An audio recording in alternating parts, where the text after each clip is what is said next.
The Incredible Hulk will not be presented this evening. Damn!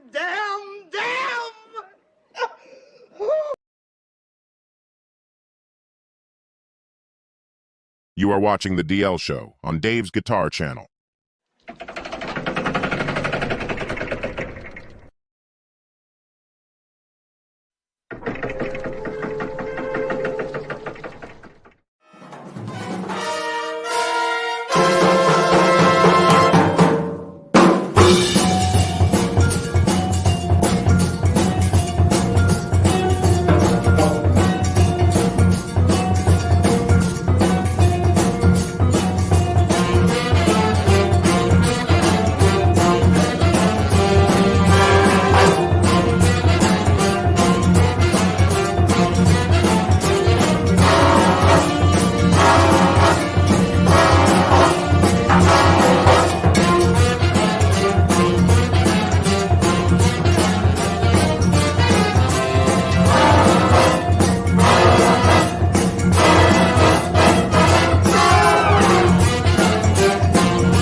All right, folks, we are back. It is another Wednesday.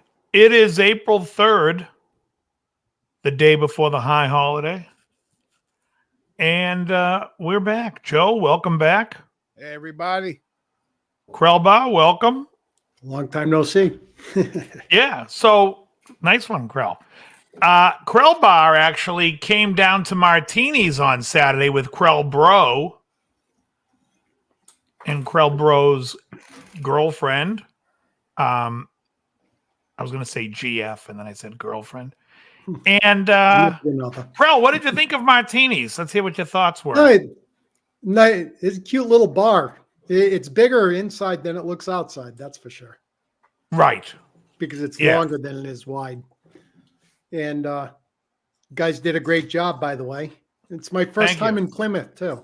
I never set foot in Plymouth, Mass. Yeah, just inches away from Plymouth Rock. Let me ask you this, because people watching the show have seen Jimmy and Kenny and I live on the channel here when I stream. How different is the sound when we stream? Very different. Very different. Because it's like anything. I mean, you're just going through this little speaker and stuff. Right. It's going to be all compressed and dry, and you're going to hear every crackle and nuance and stuff. Right. So live, it sounded a lot better. Yeah, my brother's girlfriend was really impressed too. Really? Yeah, when you guys did the Zeppelin tune, going to California, she's behind me going, "Wow, wow." Yeah, it's a PRS fella. I leave it out because when I teach, I like my students to use it because most of them aren't really Strat players like I am, so I use my Strats and let them play that. It's just easier for me. But yeah, so cool, Krellbar. Thanks. Yeah, and anyone that's in the area, any Saturday, come on down.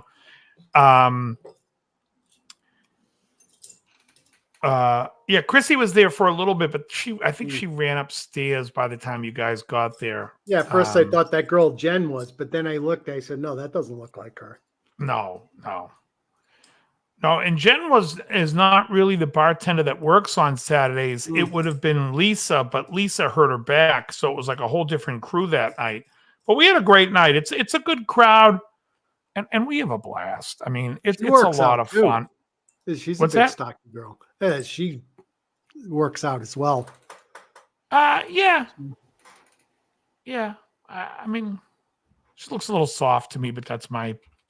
Oh yeah, well, compared to a typical girl, she's a lot more buff.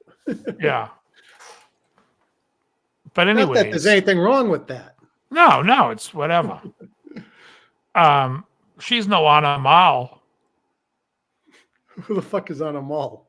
Oh, I thought Joe would know. Come on, you got to know Anna Mal. On a mall? I love throwing the references out to Joe. Anyways, but yeah, so that was cool. I have a gig next Friday and then next Saturday, at least I think. And then Saturday back at Martini's. And yeah. What else is going on? So Krell Bro, John, came out for the weekend. He's already back. He messaged me literally, I want to say about an hour ago, saying that he and his girlfriend had a great time and they loved it. Because that was the first time you guys saw me play with Jimmy. Yeah. And it's a lot different when there's more than one instrument playing. Because we do a lot of interweaving of stuff. Like, we try to do it the way I teach it on my channel, which is I tell people, like, he's doing one part, I'm doing this. So it has a much bigger sound. It's so funny because I probably get about 80% really positive comments on my lesson videos. And then once in a while, someone will be like, that's way wrong. Pay the song some respect. You're playing it all. And I just like, God, I'd love to see you play. You probably sound like you got a hockey mitt on your fucking left hand. Yeah, Ricky, it's a Burger Chef t-shirt. You got it. What was Burger Best Chef? burger Was that a joint restaurant? Wasn't there a pizza chef at one point? I don't. Well, there may have been. Hanoi Bomb. Yeah, he did move down south, but he was up for a visit this weekend. Yeah. So I got my shipment of cigars the other day. I got to tell you, I got a ton. I got 80 cigars in the mail. 40 of them were unbranded from, but not Cuban sandwich, like real long filler. I got 2 of these. Nubs. Nice. Yeah, I love the nubs. Great. I got 2 sample packs for $20 each. That's great. Down to one humidor. I've got an empty humidor. What, six cigars? Yes. Is that a bad price? That's a great price. It's like $3.50 a cigar. That's a great price. Yeah.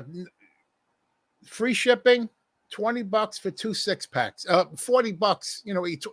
Right. 20 That cigar page. It's Cigar Page. It's a sampler. I get an email every day of the best deals on the internet, and they're on there frequently. And I'm like, you know what? I like those nubs, and I'm out. So I said, let me get some. Thank you, Everett. Yeah, no, I don't know if I'm the number one teacher, but I mean, this way that wait, when you were there, Krell Bar, we did Gold Dust Woman. Yeah, that girl came up and sang the Stevie Nicks. That's right. How did that sound? She sounds good. She's got no confidence though. Yeah, I'm not talking about her. I meant the band. How did the music sound? Band sounded. Now, the reason why I ask is because that was one of the songs somebody said I played completely wrong, which I was like, oh, really? And meanwhile, I think the music when we do it sounds fantastic. That's right, Cold Roses. That is correct. Martini's in Plymouth. I think it sounds great. I think I don't know if she has no confidence. She sounded good on the Motels. I mean, I think she sounds good on Gold Dust, and she did The Chain. What else did we do with her? Stop Dragging My Heart Around. Dreams. Yeah, we did Let Him In. I think we did Let Him In before Krellbach got there, though. Oh, we did Dreams with her, too? Yeah. God, I remember that. Or was that what Jimmy's singing? I think Jimmy sang Dreams. No, Jimmy did it. Yeah. For sure. I thought it was both of them, wasn't it? No. That's just because Jimmy can sing like Jimmy has a way of self-removing his testicles and can sing just like Stevie Nicks. I kid. Stevie Nicks has testicles. What Motels did we play? We played Only the Lonely. Only the Lonely, yeah. Yeah. I mean, we've been trying to add a lot of new songs in. Songs we've added recently was... Oh, you know what? I'll get back to that. Songs we've added recently was the REM song, so I could play another song on mandolin. That's Me in the Corner. Yeah, we did that one. We added Rock With You from Michael Jackson. But I ran into this girl at the gym the other day who came and played down with us one time. We did Breakfast in America, and she brings her clarinet. Da da da, and does all the klezmer sounding shit. And she was like, "Oh, I'd love to come back down." And I said, "Oh, you should learn listen to what the man said." Yeah. That would be another great one. Clarinet, flutes, or whatever the hell it is. Soldier boy, kisses girl. We already do. We just disagreed, so we do that one. And we're working on possibly doing the Rain song with Jimmy doing all the string arrangements, the Mellotron stuff on the keyboard. Yeah, that'd be a fun one too.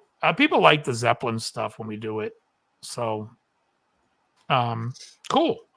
It's a good day for and the then, Rain song. Yeah, today is. Yeah. And then I'm trying to think of, there was a movie I watched the other day. I talked about American Assassin, I think. What was the one I watched the other day, though? I have no idea. Arthur Treach's Fish and Chips. There used to be one in Attleboro, right where Smashburger is in that plaza. Yeah. There was no plaza there at the time. Right. Yeah, no, I never cared for Arthur Treach's Fish and Chips. Not my. I love fish and chips, though. They used to have Long John Silver's down there, and those were awful. Yeah. There was a place in Santa Barbara called like the British. What was it called? Like the British or the English British fish and chip place or something. It used to be on State Street in Santa Barbara, and that was very good.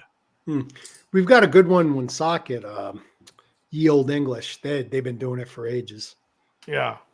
Wait, Ye Old English. Let me ask you this question: did they have the wax paper that they wrap it in? Does it look like a newspaper? Yeah, well, they used to use real newspaper. Now they just use wax paper without it. No, they use okay. It's like newsprint without the print on it.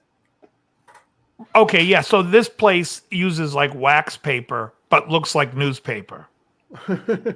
If anyone knows the name of that place, I know there's a couple of LA guys in my in the chat here, but it was up in Santa Barbara on State Street. If you guys know that area at all. Did you guys see that Max? You guys know Max Carlisle? Yep. Guitar Max. Guitar Max, I think he goes by. Yeah. Max did a video where he was dumpster diving over at the Sherman Oaks Guitar Center. By the way, I bought a Les Paul at that Guitar Center years ago. I saw that video. We've done Joe Jackson, Are You Really Going Out With Him? We used to do it all the time. We haven't done it lately, but we used to do it all the time.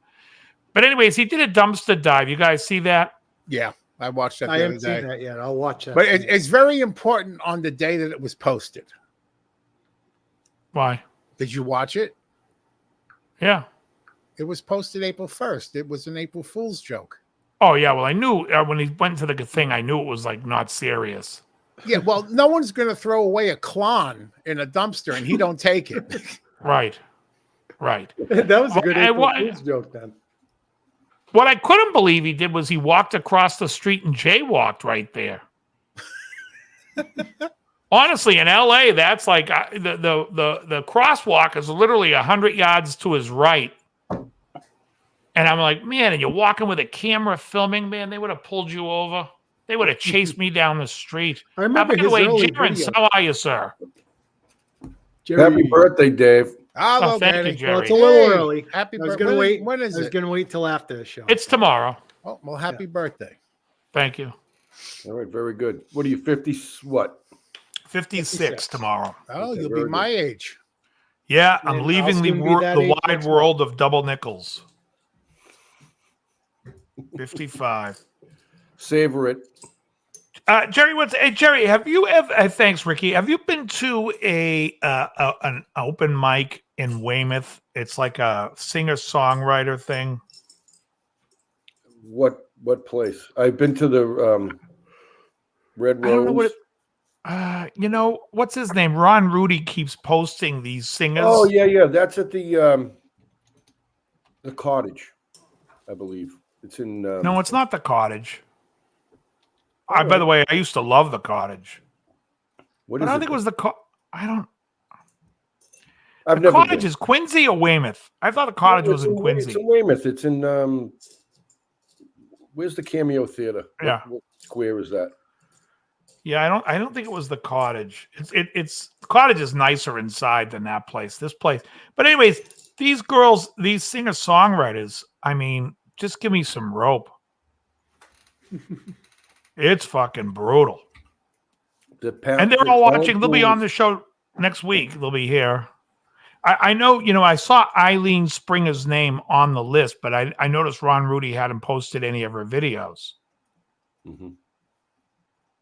Just seeing if you noticed. But he had some girls singing, and the only thing worse than her singing was her guitar playing. So I almost feel like I have to go down there in person and witness this accident in full live color. Well, the talent pool is rather shallow these days, Dave. Let me just say this. The girl's singing. The guy next door is like fiddling with the EQ. I'm going, you're not going to fix this with EQ. Mm-hmm. You're going to fix this with earplugs. And the girl next to her is like rolling her eyes at every like other line the girl sings. I'm like, man, this girl's contempt. She can't even hide it. Ooh. Yeah. Oh, are they playing like in the round kind of thing? And no, they play. They play. I always wait for your podcast. I only ran over.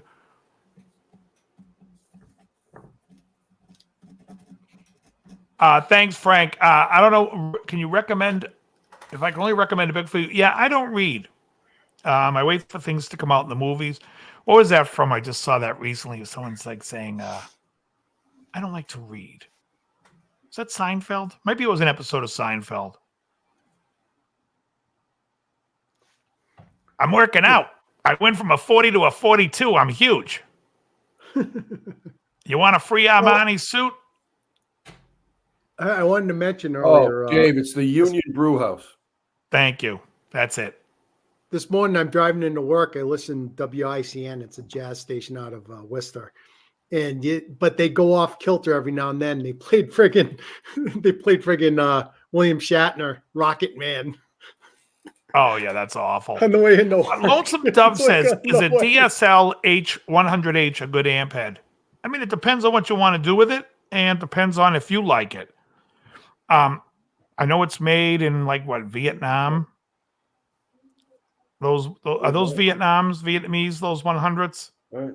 Yeah, I believe so. The combos. Yeah, well, the DSL 100, Ricky, is not a JCM 2000. A JCM 2000 would be the you could have a dual Super Lead 100, but it wouldn't be the H. It wouldn't be that. He's just saying that the new ones. Oh, the IQ test for Costanza is another great one. Oh yeah. But yeah, Lane's taking it. But it's not a bad amp. I mean, like, I say this. So every week, Kenny, the guy who plays percussion with me, goes off on my guitar. Dude, that thing sounds unbelievable. I'm telling everybody they got to sell their gear and buy that guitar. Right? Did I say this? And I keep saying to him, it's the fucking user. It's not the guitar, buddy.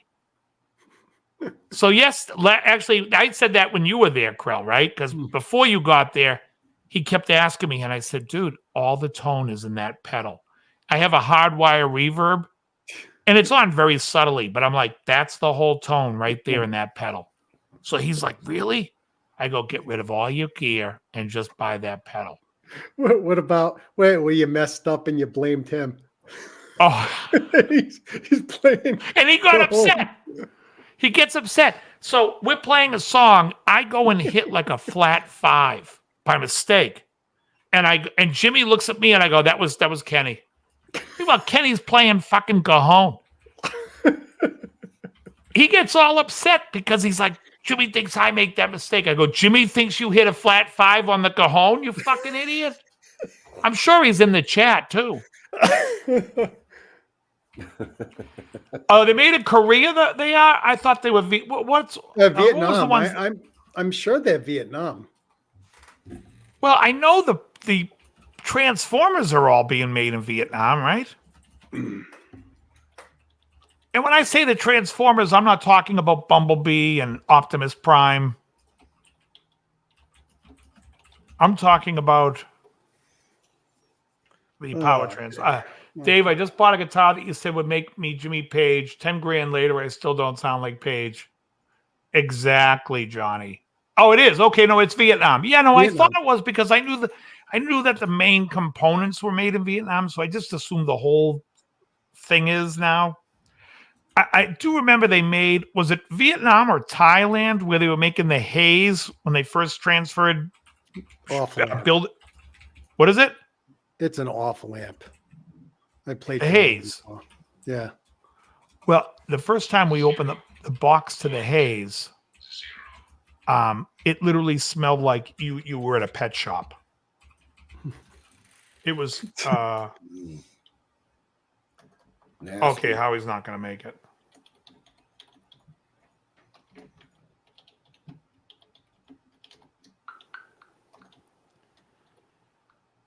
All right.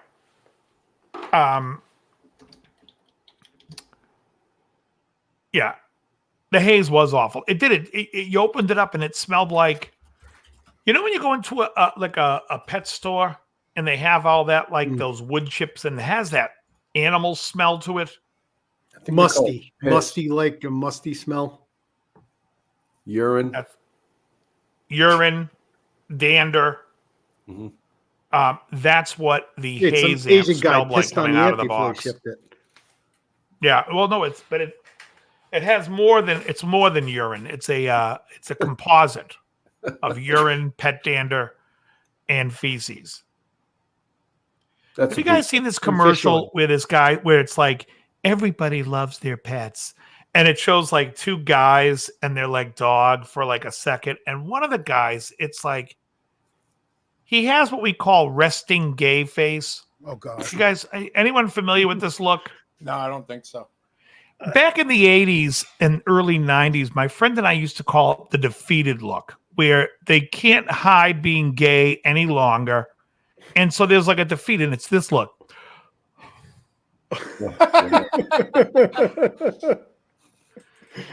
Now in the year 2024, we've known to this, the nomenclature for this face is resting gay face. But it's like the guy is so gay. And it's like, of course, the first thing they have to show is a gay couple with their dog. Always. And the only thing I can think of when I see that is this. Why are you gay? Who says I'm gay? You are gay. Classic. I love that. Who says folks, it's the little things. It's the little things that So I was watching, it comes in my feed. First of all, I got to tell you, my new thing in my feed when I see videos is I say, don't recommend channel ever. Don't recommend channel. Because all of a sudden, I watched this. I told you last week I was watching this one girl, Bree. She reacts. Bree reacts or something like that. And she has a good take and she's very musical. But now every reaction fucking channel is up on my thing, and I'm just like, don't ever show me this, don't ever show me this channel, don't ever show me this channel, don't ever show me this channel. Here's Krellbot, don't ever show me this channel.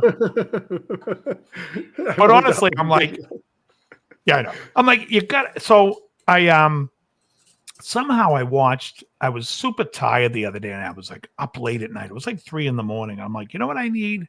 Saturday morning cartoons. Yeah. So I found them from like 75. And I'm falling asleep, and all of a sudden I hear I'm only a Bill, and then all the fucking School House. I was in heaven. I was like, this is the best. Well, the next day I wake up, and then there was this one from like 76 or something, and I thought it was like going to be all the cartoons, but it was all the commercials between the cartoons, and they showed that's great as well. they only show you the intro and the outro to the cartoon. So I'm watching the intro to Hong Kong Phooey, thinking I'm going to be watching a full episode of Hong Kong Phooey and Scatman Carruthers. Oh, I think I can get, it's like. Meanwhile, Scatman Carruthers is like a molecule away from Kingfish, right? Oh, I do declare, like the ridiculousness of it, the overly black fucking commentating. Anyways, there's some commercial comes up. There's this girl that does the old cartoons on YouTube. I can mention that a little later. Oh, okay. But so this is, I have no idea whose channel it is, but they show these commercials, and it was like this commercial for cereal, and it's called like Fruit Giggles or some fucking. And the kids are like all, they look like psychopaths. These kids, if you guys ever watch Roasting Kids on Instagram, no, where the guy takes a picture of a young kid and he's just ripping. This person looks like they whatever. It's fucking hysterical. But it's like these kids look like they're all from Roasting Kids and they're eating cereal, and it's like this nutritious breakfast of sugar, sugar, and sugar. and then there was a commercial for the Dunkin' yo-yo. Oh, and they show like this guy, like world champion yo-yo guy, and he's showing how to rock the cradle, how to walk the dog. And I'm like, you gotta be these people. And it's like it's fucking frightening to a hilarious level. Yeah, Roasting Kids. If you guys aren't familiar with Roasting Kids, it's fantastic. I put the link. I see that. I that's why I'm responding to that. Yeah. Anyways, that girl's name is Corey, and she has a lot of cartoons that are modern stuff, but she looks like she's like a teenager. But she posts all the old ones too. There's Go Go Gophers. Oh, I love that one. I watched that the other day. Go Go Gophers. Big in the Colonel's potted. What him say? Bully. Oopie doopie, we having fun. Him say that'll never work on real target. Bully. Big in the Colonel's potted.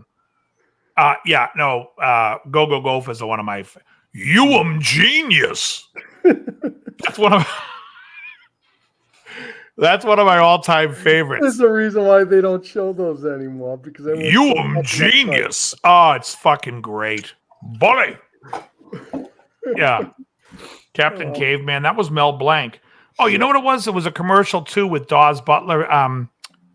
Captain. This is part of your nutritious breakfast. Captain. What's it? Captain Crunch. The drunk captain. Yeah. It was like fruit berry crunch, which I've never.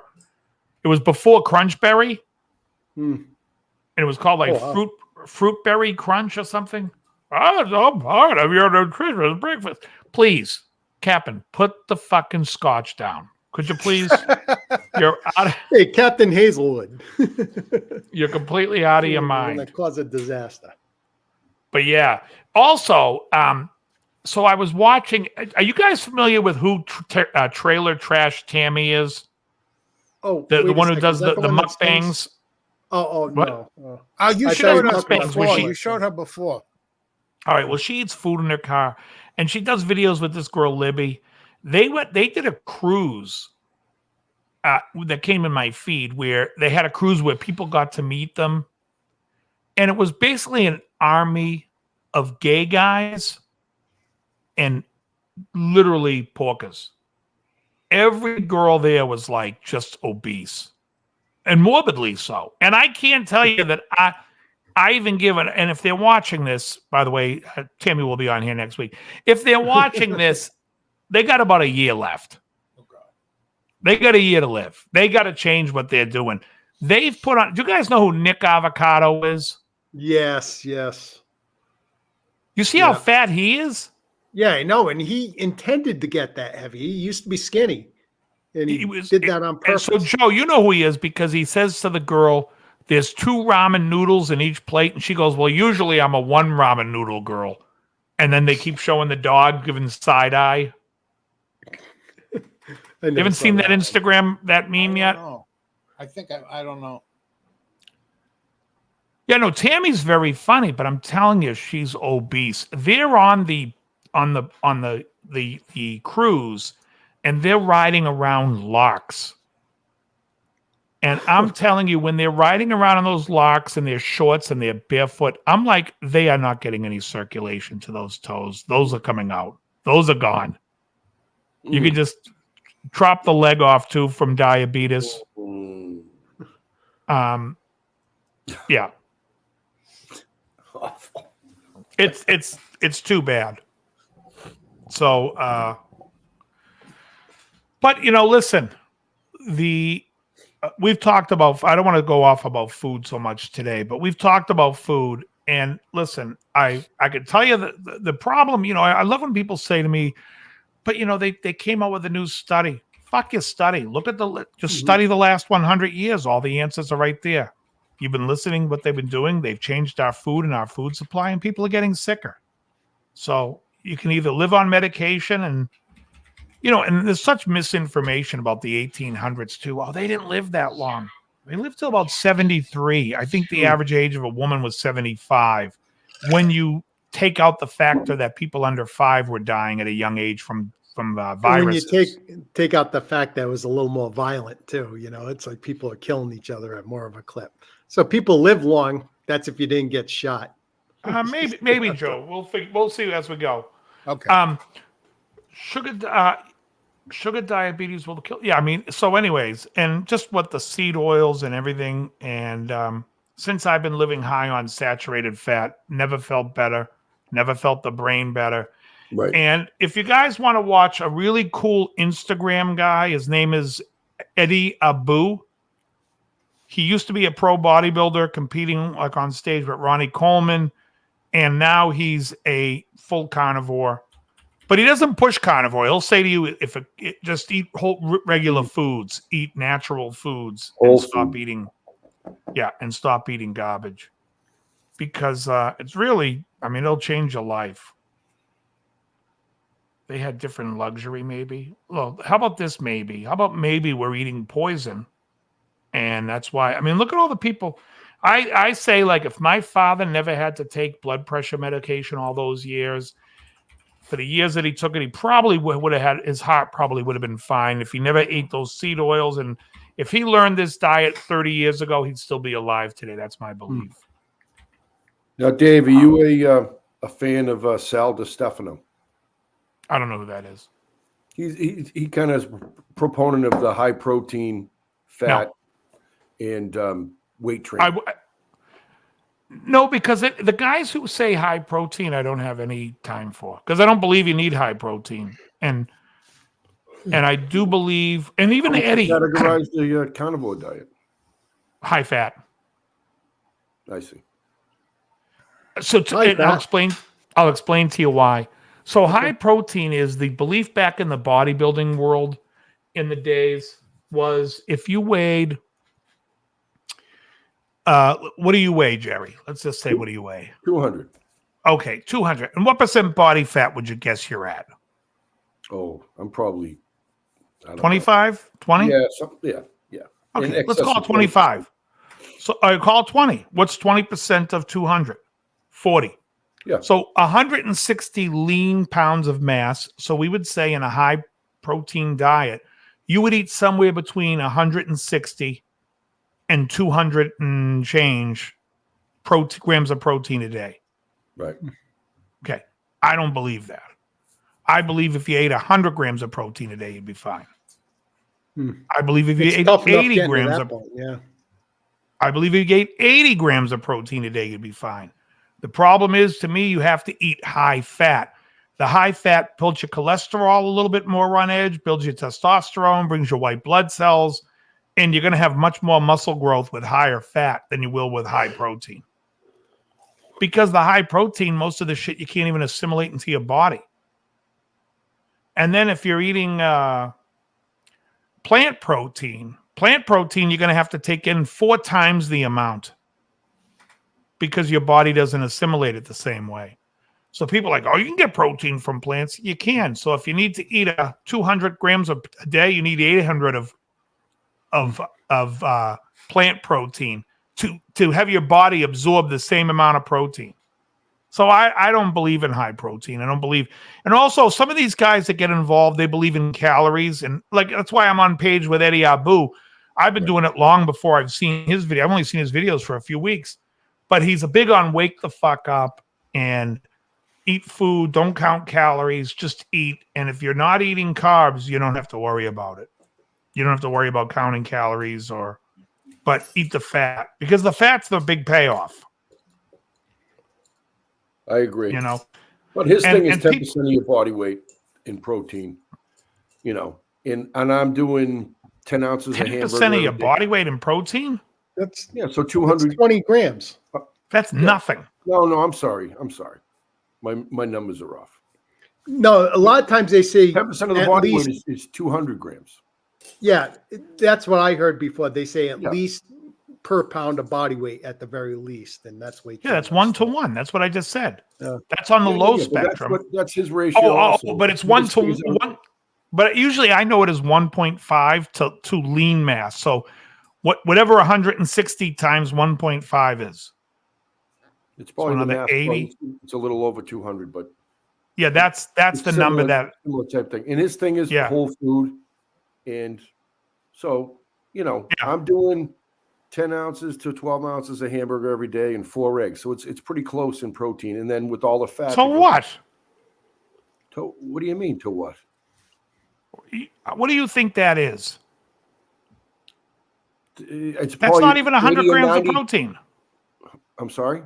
That's not even 100 grams of protein. Well, and then the butter and the... Ain't getting there. Okay. That's why I say the protein is, it's It's probably around 70. How much, what was the hamburger weight by weight? 10 to 12 ounces, depending on the day. It's like 20 grams of protein for 4 ounces, I think, right? Yeah. Okay. So what's that? 80 grams? Yeah. And then the eggs. Well, it's 4 eggs is grams. 27. 4 eggs is 36. 36. 36. So you're at 105. Butter's going to give you next to nothing. Like I said, it's the fat that you want, not the eggs only. To eat the protein, you have to eat like a 6-ounce steak and supplements every 5 to 6 times a day. No, I'm just eating once a day. All right. Right. So, all right. My numbers are half of what I thought it was, but still, Yeah. I get all that fat.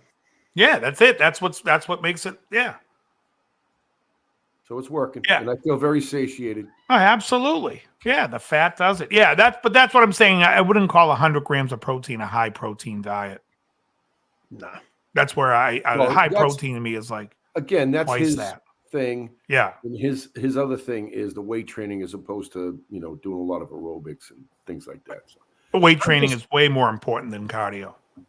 exactly. Well, Way more. half of what this guy's talking about makes a lot of sense, and the other bit, that's it. I'm listening. Yeah, check out Eddie Abu. He's really good. It's Abbew, his last name. Eddie Abu. He doesn't really go too much into it. He basically just talks about like when you go down the shopping aisle, and he's like, he said once, he's like, they sell cigarettes and you have to get them, show an ID for them, but they got cereal right out there for kids to grab, and that's way more poisonous. And he's right. Right. The sugar's poison. Well, it's not just the sugar; it's everything else that's in it too. It's got all kinds of seed oil, soybean oil. It's all nonsense. I still love peanut butter Captain Crunch, though I haven't had that in 3 years. But the whole thing is like and you could sit there and look at and look. I'm going to be what's the word when you go against the grain here? Contrarian. Not a contrarian. I would say I'm going to be Devil's advocate. Opinion. Devil's advocate. Unpopular opinion. Well, it's the unpopular opinion, but it's when something's like sexy or what are they? Risque. Not risque. Provocative. Thank you. Oh, okay. I'm going to give the provocative point of view, which is that we can go back to 1960 and look at the numbers, and I've said it before. Look at the number. 42% of the population smoking. Most of them are indoors around non-smokers. So all your secondhand smoke, folks, shove it up your ass. the rate of lung cancer was 23 in 100,000, and the rate of emphysema was, which I don't know the rate, but it's like a tenth of what it is today. Today, we're at 11%, and smokers can't smoke anywhere. They smoke by themselves, not in public, and lung cancer is up 75%, and emphysema is up like 100%, 10%. Oh, yeah, 100%. So my question is, how can the cause go down? And this, by the way, I only want the answer with a straight face, because you're going to be like, well, other things are causing it too. Just shut the fuck up. The cause goes down. The main cause we've been drilled with for 50 to 60 fucking years has gone down 75%. The disease that it says it caused went up 75%. Now, somebody tell me one answer of why that's possible without the obvious answer of because that's not the fucking cause. It's the diet. Let me explain to you the world we live in. I wanted to bring this up. Imagine you work at a music shop like I did. All right? And a guy comes in and you're his doctor. Let's say you're the doctor. Mm-hmm. A guy comes in and he says, I need a noise gate and a decimator for my board. And you say, okay, well, let me check out do you have your rig? Bring your rig in. We'll take a look at it. So he brings his rig in. The first thing you notice is that his guitar is not properly grounded. The second thing you notice is he has 3 gain pedals going into one another with a bad cable between them. Now he says, I went to another guy, we'll call it another doctor, and he told me I should get this decimator, but he doesn't carry it. And I should get this noise gate. And folks, that's the medical world summed up for you the best way I can sum it up for you. Well, that's what a doctor does. A doctor will tell you they don't give a fuck what's wrong. They don't want to find out what's wrong. They just want to give you a pill or an answer to make you walk away and spend money. You need a decimator and you need a noise gate. You don't need a decimator and a noise gate. You need a fucking $10 cable that goes across, and you need 2 cents of soldering tin to fucking resolder the ground back on your guitar, and your guitar will be fine. It'll be noise-free, and you'll have a long, healthy life. This is what we are dealing with in that world. Here's what's the sadder part. Everybody walks around saying, well, you're not a doctor. You're going to listen to the doctor who tells you need a decimator. And all you got to do is use common sense and say, well, let me go back and look at these numbers and see. And that's what I did. I was like, let me see what cancer rates are like. They're abysmal. They're absolutely awful, telling me that in no way in hell can we have a reduction in the cause and have more come up. It goes against all fucking common sense.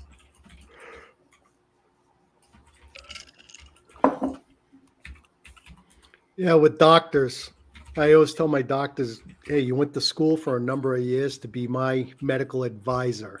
I said, but ultimately, when it comes to my body, I've got the final say. Mm-hmm. Mm. That's why I tell every one of my doctors. Most people are afraid to say that. My doctor and I have a relationship of don't ever come in my fucking office again. Yeah. And I was like, then go I fuck run yourself. into people like a girl who's a nurse going, oh, I don't believe you talked to him. He knows better than you. It's like, fuck that. Then why is he a fat fuck? That's what I say. He looks terrible. How many people with fucking type 2 diabetes have you cured, Doc? And how many what the hell's that? Metformin have you given out? I'm sure the metformin to healed type 2 diabetes ratio in any doctor around here would be fucking 1,000 to 0. There's none. They're just throwing pills at you. And people confuse curative medicine to preventative medicine. Preventative medicine has gone backwards 1,000 years. Curative medicine has improved. So yeah, I mean, there's this video again. It angers me to no end. This fat fucking pig of a bitch dancing around in the ugliest fucking outfit, singing, "I've got type 2 diabetes, but I manage it well." You manage it well by taking a drug? How about closing that fat pelican gullet of yours? And you know what irks me too is that you go for your physical and their preventative blood test is like, okay, they check your blood count and they check your cholesterol, right? And maybe your liver enzymes. The thing is that a lot of people are suffering from deficiencies in a lot of things. You would figure just do a workup on vitamins, minerals, and all those things. And because I've suffered a couple times, I've had low D and low B12, and I felt like fucking garbage. Oh, you know what low D is? I just saw what low D was caused by. I'll get back to you on that. I watched this vitamin guy, and he was saying people eat this food and it causes low D because it blocks D from being absorbed by the body. I may have heard that before. I got to find out. That's a lot of the problem of what it is. I watched this woman. She talked about all the toxins in plants, and she's like, when people first started eating plants, they would ferment the vegetables. They would steam them for hours. They would do a whole process to make it so they weren't toxic or as toxic because they knew they were toxic. Today, nobody thinks a plant is toxic, and they're eating it almost in its raw form. And she's like, and everyone's just fucking sick. People are sick. They get depression. It blocks vitamins. It blocks minerals. If you, so when I went to the doctor and got my blood work done, I was taking a ton of supplements. When I stopped taking supplements and was just eating the meat, the numbers were the fucking same. I'm like, I'll tell anybody, supplements are junk. Just throwing money away. Oh, our supplements are the best on the market. Yeah, they're the best sawdust you can buy. They don't do a damn thing, folks. Stop wasting your money. Eat real food. Your body, you get one of. You can, and I just got a message from a woman that wanted to come and see my band. Her brother was at the gig last Saturday, and her husband has advanced Alzheimer's. And Alzheimer's, they call type 3 diabetes. It's all metabolic. It's a metabolic thing, and nobody should have to go through that. It's the most awful thing in the world to deal with. The person who has to go through it themselves, dealing with it, and their loved ones who are dealing with it. And honestly, it could all be reversed. And, So you're saying that someone suffering from Alzheimer's goes on carnivore, they're going to improve? Yes, I am. Okay. And I'm not saying it. The brain surgeon guy that I watched says it. Because that's something to keep in mind. They say too much sugar in the blood, type 2 diabetes. Too much sugar in your skin or organs, cancer. Too much sugar on the brain, Alzheimer's. Too much sugar. It's all about and it really has a lot to do with first, you have to get insulin resistant first, which is you have to eat a ton of omega-6, usually in oil. Well, years down the road, right? It says he takes all this stuff, Centrum. Yeah, it's all garbage. It doesn't years matter. down the road, you're just shitting and pissing it out. Actually, it's problems like that. Yeah, I'll try that. And if it doesn't work, I'm going to come find you. If I remember, you won't remember where I am because you'll have dementia. That was my punchline. Yeah. Centrum Silver, like all that stuff is in most of the fucking pills are nothing but binders, and that stuff is designed for your stomach not to break down. And I always tell people, like, oh, when I used to tell people take vitamin C, I always said take the capsule. Don't ever take a tablet. And then they would say to me, oh, I started taking vitamin C and my stomach's killing me. I'm like, you're taking tablets. I couldn't find the capsule. I said, whatever you do, don't take the capsule. It's designed to not break down in your stomach. That's why it's over elapsed. Anytime you see any pill that says elapsed time, Yeah, that just means that it's going to fight you tooth and nail for your body to break it down. It's going to kill your gut. Anyways, like I said, I didn't want to go off on a tangent on food, but here we are. Anyways, Jerry, how is your diet going, sir? You've changed it up quite a bit. Yeah, I'm just primarily protein, minimal carbs, no sugar, water and coffee. Right. But you're getting most of your calories, just so you know, from fat. Yeah. And I'm maintaining my weight. I wish I could lose more weight, but I feel like I'm building muscle. I still have a ton of energy. Yeah. I'll be 59 this summer. So I feel tremendous. The best Nice. I've felt in a long time. Tremendous. And Joe, how about yourself? How are you enjoying the life? Yeah, I'm doing good. Same as always. Nothing. Hanging around. Yep. Who, me? No, but I mean, do you look forward to one thing about it I'll say is I look forward to eating every time I eat, and I'm not hungry. But I look forward to like biting into, like today I had fresh salmon, lamb. When I bite into the fatty part of lamb, and I think that I got this animal while it was young, and that they'll never have a prom. And thank you. Yeah, smoked pork shoulder. That came out really good. Oh yeah. Yeah. So anyway, I mean, I really look forward to the food. And like I said, today I had bacon. I made a ton of bacon today. I love the food. So it's like something I'll never get sick of, Yeah, I have lamb chops once a week. Oh yeah, that was your hold on, let me blow that up for you, Jerry. Hold on. That was Jerry's Easter. Yeah, Julianne Easter made that rib. for us. And came out, it was incredible. Yeah.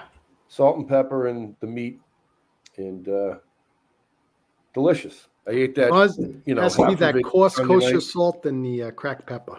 She seasoned it with salt and pepper. When she took it out of the oven, she went, "Ooh, baby, baby, baby, baby, Push it. push it, Yeah. Push it. push it real good." Right. That's going on too. So, it's wonderful. It's working better and better. She's singing that. Jerry goes, "Is that salt and pepper?" She goes, "All over it. Yeah. Yeah. So Cook it real good." Dun, dun, dun, dun, dun. I don't know, Dave. I'm hungry when I eat I just ate before I came on the show. So I ate kind of early today, 8 o'clock, 8:15 or whatever it was. But I usually eat every 24 hours. Yeah, that's what I do. I have the hamburger, the eggs, the cheese, some cream. And you're hungry by the time you eat. Oh yeah. Yeah, see, I'm not. I used to eat I'd do a 2-day fast and then eat once a day. Right. Lately, because I don't have carbohydrates anymore, there's no, I was doing sweet potato for a while and not much else, to be honest with you. I'm kind of famished, but I don't get hangry anymore. I have zero fade. But when it hits 11:30, I got to go to bed, but I get up at 6:30. So I'm on a good rhythm. Nice. And I get a lot of energy for exercise, and I'm learning songs, memorizing things, and everything's The just brain working work great. is great. It's so good for the brain. Yeah, and I'm selling, all types of stuff, and and having conversations with people, and just being productive. So I enjoy that. Are 100% Angus hot dogs on the carnivore list? If there's no if it's 100% Angus, you just have to look at the seasoning. Sometimes it'll say sugar, but it'll say 0 carbs, which means it's used in such a tiny bit that it's fine. I would say if it's 0 carb, it's fine.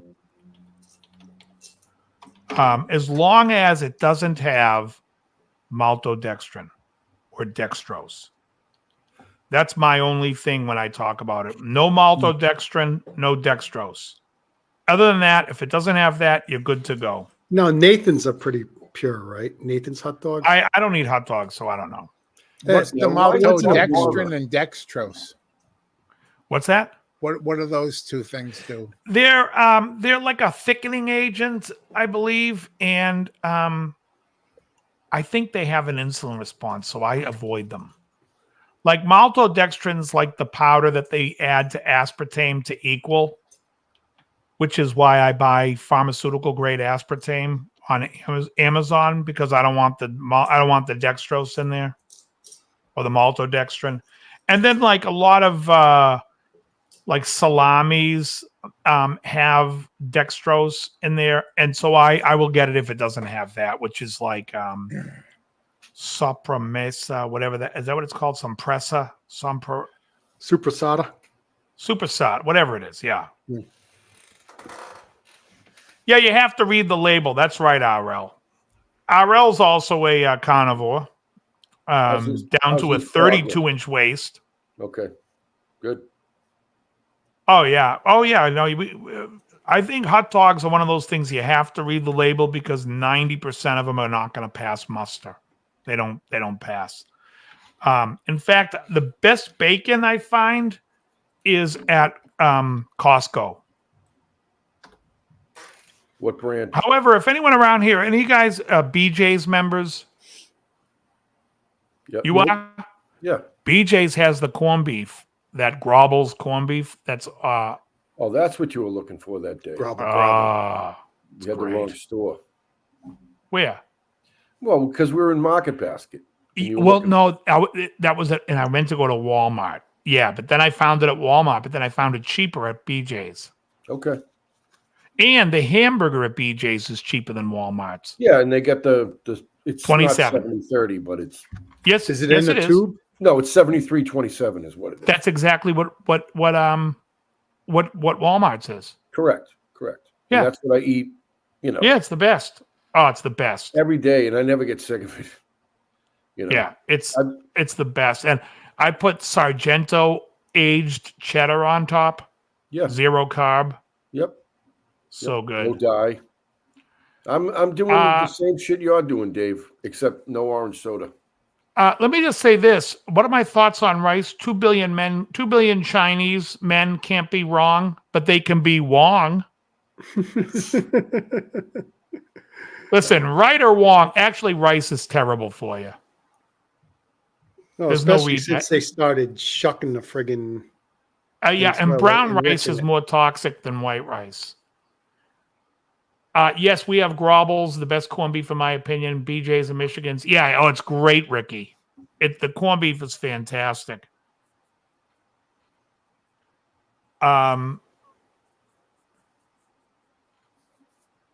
Oh yeah, I always try to get people when I'm playing. We played Melissa the last week before you got there, and I was like, "Thank you very much, everyone." That song in Japan is known as Marissa.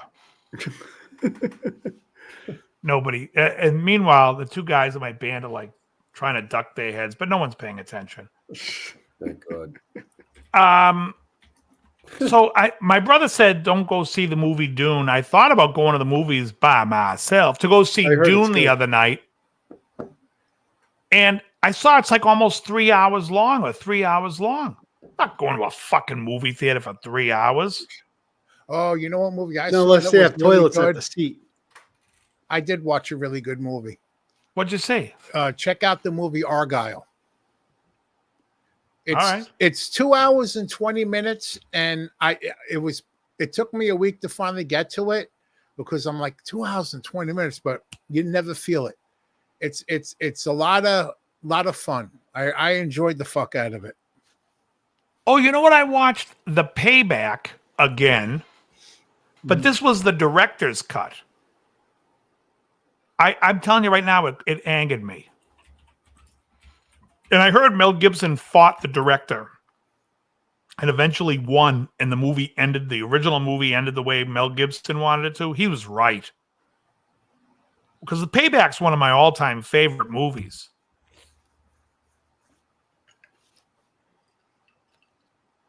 Tukinshu. Yeah, anyways, so I watched The Payback director's cut. I also saw a movie called The Transporter Reloaded. How was that? Anybody see that movie? I thought it was an enjoyable movie. It's It's quick. It's quick. I still remember when the first Transporter came out. I enjoyed it. And sequels just. Well, you mean the what's his names? This Jason one isn't Statham. with. This one doesn't have Jason. This one is. All right, what else do we got on the docket here, folks? Oh, there was a video. Oh my God. It's just more Paul Stanley stuff. Every time I see Paul Stanley, I'm like, he's gayer every clip I see him. He's. I don't know any of these people. He's not on the carnivore, but he's been eating meat. Who? Paul Stanley. Oh, it's just, he said something. He's like, oh, she's blushing. And I'm like, she's blushing because she's like, why is this gay guy insinuating I'm sleeping with him? Oh, we're talking about Martha Quinn? No, it wasn't Martha Quinn. It was some other news lady. It was like, it looked like a few years later. And then also, you guys see Fire and Water? It's Ace Frehley and Paul Stanley performing that song together. No. Oh, I got to tell you, what came in my feed today, Chickenfoot performing, what's it called? Highway Star. Absolutely boring as fuck. Terrible, nothing interesting. So I stopped watching it, and now in my feed is like these Chinese, like old man, his daughter, and kid on drums, and they're playing it, and he's singing the whole song in Japanese or Chinese. I don't know which one. Highway Star. Way more entertaining. I thought the guy was a better player than Satriani. And when Satriani plays it, he plays it, the rhythm of it isn't right. Yeah, Fire and Water is a free song, exactly. From the, I think it's that the name of the album, too, Fire and Water. It's a great record. Or is it Heartbreaker? What is the name of that album? Fire and... Yeah, you know what? It's a much better song also when Paul Rogers sings it. You know, Free was a great band, and the song's great. Because, you know what? I tell you, what's his name is such a Kozoff fan. Ace Frehley. Mm-hmm. Ace Frehley, lead guitar. That's right. I guess I should talk about seeing Ace Frehley last Friday. Oh, yes. I forgot that. Come on. Why you Let's hold go. up? Okay, well, he comes on. And now, I don't know if he's drunk or if he's just wasted from all the years of drinking. That night, every video I see of him, it seems like he's wrecked all the time, but he claims he's sober. But anyways, he comes out and starts playing. Is done. And the PA system starts effing up. And so they had to stop the songs. They stopped for like 20 minutes. They had to figure it out. And the natives were getting a little restless there and a little chippy and stuff. But then he came on, and as far as I think he redeemed himself. I mean, he didn't sound awful. I mean, he still can't sing, but. Where was the gig? Stadium Theater, Woonsocket. Oh, I've been there. Mm. Yeah. That's where the world premiere for Something About Mary was. Oh, interesting. Mm. It's an interesting room. And Jerry Stiller was there for it, and Woody Harrelson, two people that weren't in the movie. And I think Matt Damon was too. Well, Jerry Stiller's son Matt was Damon, in the not movie, Matt so we can Dillon. understand. All right. Anyways, so you hated Ace. You said he couldn't play guitar. I mean, he played like Ace. So, I mean, like he's no better or worse than he was before. So, I believe you said he couldn't sing a lick. that was me? No. No, but you were all shaking your heads. I know who said what. Yeah. I'm saying you sat there going, "Yep, sucked. It sucked." Yeah. I'm not getting. You know what's funny is so Krellbach sees this show, then he comes to see me play, and he's telling me all about it, all the juicy details. Comes on this show and he's shy about outing Ace Frehley. Well, I didn't really out him. I just kind of nodded, like you said. It's like I don't really badmouth people. Dude, Ace is Ace, man. You paid money for a show. Did he stink or was he good? He was Ace. Exactly. You handed him money for a ticket, and he defecated down your throat. I knew, and you're protecting him. I think I knew what we were getting into when we paid for the ticket. So you're saying you think you knew that Ace Frehley stunk before you got there? Well, it's cool that you and your brother are huge Kiss fans. Your brother especially. I've never been a huge. And Kiss even fan. your brother looked at me, and he was just like, "Yeah, no, it was terrible." Yeah. Yeah, I know. I gave him benefit of a doubt. It's like he's 70-something years old, can barely walk. So somebody told me, is that a wig he wears or is that his hair? I know it looks fairly real. I mean, it doesn't look like a wig. Well, but if you go back to his younger days, he had that like light brown hair. Yeah. And now he looks like he's walking around with Danny Bonaducci's wig. It is Danny Bonaducci's wig. Doesn't it look like it? I haven't seen Danny Bonaducci lately. He does the heavy lifting. Yeah, his guitar weighs 12 pounds. Yeah, his band's pretty good. They're good players. Oh, was the band good?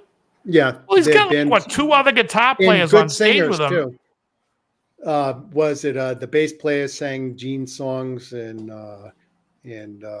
drummer sang some of the Paul Stanley songs, and Ace sang some of the Gene Simmons songs, and he sang Parasite. Well, because he wrote it.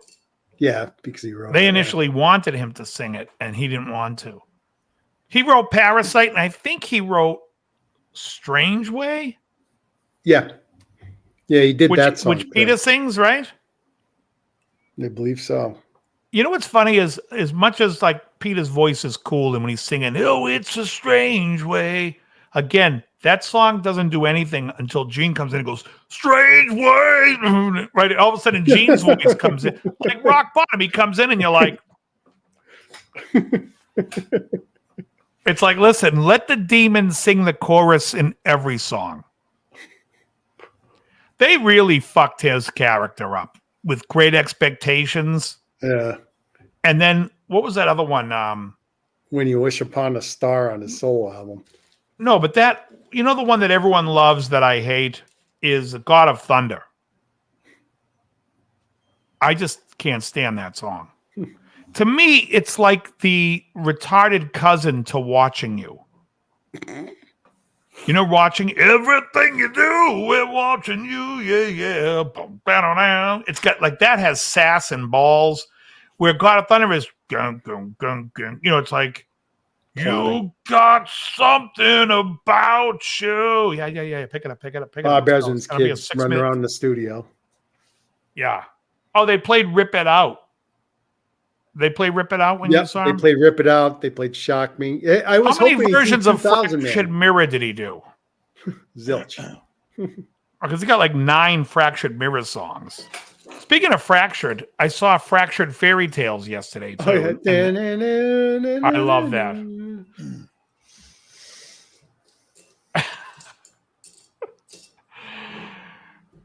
Johnny says I'm the Cat Williams. Yeah, anyways, I don't know if that's Ace's hair. I mean, not that it's of any of our business, but like when you look at Peter Frampton and when you look at David Gilmour, you're like, there's a gentleman aging gracefully. When you see a guy like Jimmy Page, you're like, oh shit, I forgot my laundry. The Korean laundry woman. He looks like an elderly Korean woman, folks. Bear with me. Work with me, folks. Seriously. Yeah, Ricky played 10,000 Volts, but that was the only new song he played. Yeah. That was the only new song off that album? Way to promote an album. Right? Imagine that. Yeah, he probably knew it wasn't good enough. I'm going to play the hits. Yeah. I'm telling you, I think that's crazy. what can you do? I mean, Kiss to me, the first 3 albums and that's it. From 74 to 75, they were on point. Mm-hmm. I'd say I give them 2 years. They had a 2-year window. And you can pick good songs here and there afterwards. Yeah, that looks like Bonaducci. Bonaducci, what are you doing? I don't know. How old is he? He's 72. 75, I think. No, he's 72. That look like the hair of a 72-year-old man. He's going to be 73 in 2 weeks. So, he has the hair of a 39-year-old fucking girl riding horses. There you go. His hair was never great. You know, I'm just doing It was a little thinner. review. Yeah. Now it has all this body. I'll tell you, who has the worst hairdo for an aging. Nice store-bought hair right there. Yeah, that's a wig. Look at That's that. what I'm saying. Store-bought That's a hair. Halloween wig. You know who has the worst hairdo is David Coverdale. As an older man in his 70s, his hairdo looks like a 1970s housewife. Too much hair. Peter, Oh, Chris no, is pushing 80. 78 years. All right, what about Jagger? Jagger's Right. 80. Looks great. He's 80. I get no problem with the Stones. No, The Stones I think let his themselves hair's go and absolutely natural, other than he dyes it, but it's amazing. He has a mop of hair for an 80-year-old guy. Oh, Keith Oh, Richards so was does an old McCartney. man when he was 40. Right.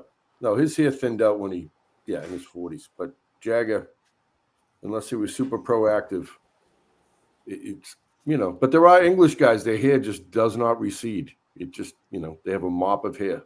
It's amazing. I want to have a show on regular TV where we have interviews with musicians where I just spend 30 minutes with a magnifying glass and fucking a spotlight so I can tell if the hair is real or fake.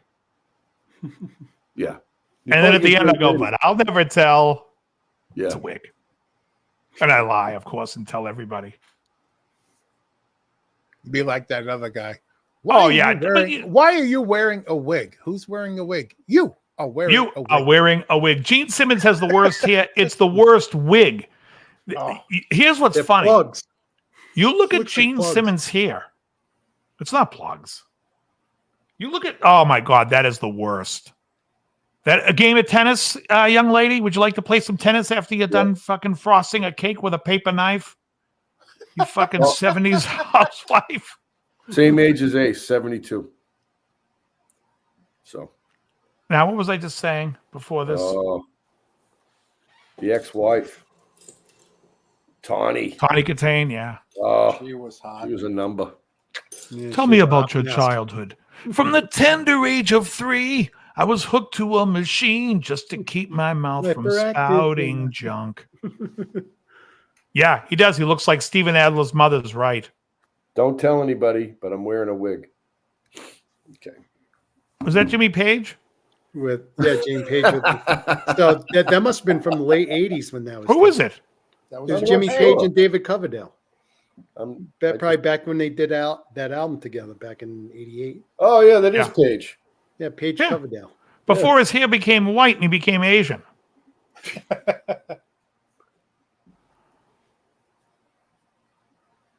Yeah. Yeah. Anyways, like I said, David Gilmour. Gene Simmons has a wig because if you ever watch Gene Simmons talking like backstage when he's in his regular clothes, and you could see this in any of the Kiss shit, he's got that hairdo that looks like a Brillo pad, right? Then he gets in costume, has the makeup, and his hair is long in a ponytail in the back, and it's straight and thin. He switches to a completely different wig. And it's like, what, he's wearing makeup, and all of a sudden people can't realize, like, if that was his hair, that would be his hair. That ain't his hair. Neither one is his hair. The I'm more evening wig. worried about the backing tracks. Yeah, they're a complete farce. Top to Yeah. bottom. But they're on everybody's Guys, list, you know. Then I make my list. In fact, do we No, have any you don't lists mind. tonight, Joe? Let's do a list, shall we? Oh, it's list time. Do we have lists? What kind of list do you want? Franz. Top 10 wigs Franz in list. rock and roll, or top 25 wigs, hair pieces in rock and roll. Wow, that would be good. I mean, Tom Petty's definitely up there. They're all up there. You know, they get the money, they get the people on the road to help them. But There's a lot some of people- actors walking around in wigs. I don't think you guys know. Perhaps. Oh yeah, I found 2 lists for the best rock. I guess it includes metal as well, or kind of all genres of rock for Celtic 1981. ooh, you guys like 81, don't you? Mm-hmm. 81's when the 80s were really starting to kick into overdrive. Correct. All right, best albums of 1981. Let's start. Well, this list has my favorite, one of my favorites at number 31. It's Iron Maiden Killers. Iron Maiden Killers, that low on the list is insane. That's insanity. Well, all of these lists are ridiculous, you know. I don't know if you're going to pull out 1981 30 better albums than Killers, but let's hear it. Together by like 35-year-olds, you know. Coming in at number 30, Joe Jackson, Jumpin' Jive. I like a lot, not his best album, but it's like I like Joe. There's Jackson. one song on that album. What's the song? You can't get what you want till you know what you want. want Isn't that on that album? No, I think it's Body and Soul that's on. Is that the album after that? Yeah, I believe so. Hang on, let me. Well, we got coming in at number 29. I thought it was on Jumpin' Jive. Oh, okay. Tell me when you're ready. Go ahead. Coming in That at album 29, stinks, by the way. The Red Rocker, Sammy Hagar, Standing Hampton. Excellent record. It's got Excellent One record. Way to Rock, Heavy Metal. Yeah, Body and Now, Soul. Body and Sammy Soul. is what, 75 years old? What else is on that album? Is I'll Fall in Love Again? Is that on that, or is that Yeah, the one I'll, after? I'll Fall in Love Yeah. Again. Can't Get Loose. I liked Can't Get Loose. There's another big song on that record. Is Heavy that There's Metal. Only One Way to Rock? Nope, keep going. Heavy Metal. Yeah, Yeah. that was the Ricky recut of Martin, Heavy Metal, not the Love Is original Driving Me Heavy Metal Crazy. version. Love Ricky is nailed driving it. me crazy. Hipster. No, Your Love doofus. Is Driving Me Crazy is on the next record. Three I Love love Box. it. What's up? What's up, Jerry? Ricky Compton's title for the fucking bozos who pick these lists. Hipster Doofus. Yeah, that's what Elaine calls Kramer on Seinfeld. Oh, All right, what else is on that record? It was on side 2. I can't remember. Isn't Krellbar the one that looks up the records? I'm for looking the it up. US? Okay. Oh, Baby's on Fire. Thank you, Neil Bamber. My baby's on fire. My baby's on fire. Great tune. That was a Thank you, Three Neil. Lock Box that has Remember the Heroes. Yeah, with Mike Reno. That's a great song. Yeah. That's a great song. Go ahead. Go ahead, Joe. Coming in at number 28, one of your all-time favorites. It's Bob Dylan, Shot of Love. Doesn't make my top 100. I have no idea what album that is. 1,000. Coming in Oh, at it's wonderful. 27, are they out of their fucking mind? When you listen to Fools, The Mob Rules. Absurd. That's Absurd that you're going to find 26 albums better than that year. coming in at number 26, The Who, Face Dances. I like the record. I don't think it's better than Mob Rules, but there's some great songs on that. I always liked Athena on that? no, that's on It's Hard. No, This one It's had Hard. Another Tricky Day. Okay. It had You Better You Bet. You Better You Bet, Don't Let Go of the Coat, Cash Cash. What was there was another great song on it though. You save me, I'm going down for the last time. Too hot for me to handle. Too. Okay, go on, Joe. Okay, coming in at number 25, Joe Walsh, There Goes the Neighborhood. No. I have no All right, idea what album. was on. Not my top 50. All right, coming in at number 24, Motley Crue, Too Fast for Love. Their best album. Probably, And yeah. still not good enough to be on my list. Go on. Okay, coming in at number 23, it's Elvis Costello with Trust. What was on there? I'm trying to think of that. Trust is not the country album, right? Trust is the originals. No. What was the name of his country album? I don't know. was the same year. Wasn't it also 81? I think I know like 3 songs he does that I like. Okay, here's the track list for the Elvis. It's Clubland, You'll Never Be a Man, Strict hold Time, on. Watch Your It's a Step, great tune. From Whisper to I can't say it. White Knuckles, Fish and Chip Paper. We were just talking about fish and chip. Yeah. Lover's Walk, Pretty Words, Luxembourg, New Lace Sleeves, Different Finger, Shot with His Own Gun, and Big Sister's Clothes. Yeah, terrible album. Cheap Trick in Color, I don't believe, know is any of those 1978. Okay. Go on.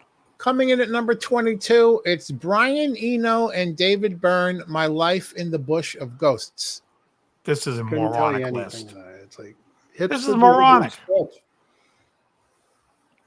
Coming in at 21, Billy Squire, Don't Say No. should be higher. Way higher. Okay, coming in at number 20, ZZ Top, El Loco. I saw that. too. Not better than friggin' Don't Say No. It's got Tube Snake Boogie on it. Yep, Yeah, Snake and Boogie, Pearl Necklace. Yeah. Party on the Patios on that album. I think the album stinks. Groovy little hippie pad. I think it's a Oh, bad yeah. ZZ Yeah, Top record. Yeah. Coming It's in at the worst of the first 6. It was a transition to that. What came after? What, Sleeping Bag? Yeah, no, the one before that, Eliminator. Well, fucking Sleeping Bags. You listen to Hippie Pad. That's got like that synthesizer. Isn't El Loco the 6th album?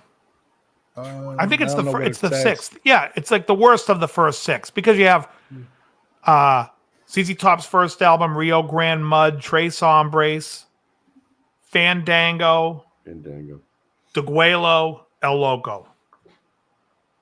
Yep. Coming in at 19, The Cars, Shake It Up.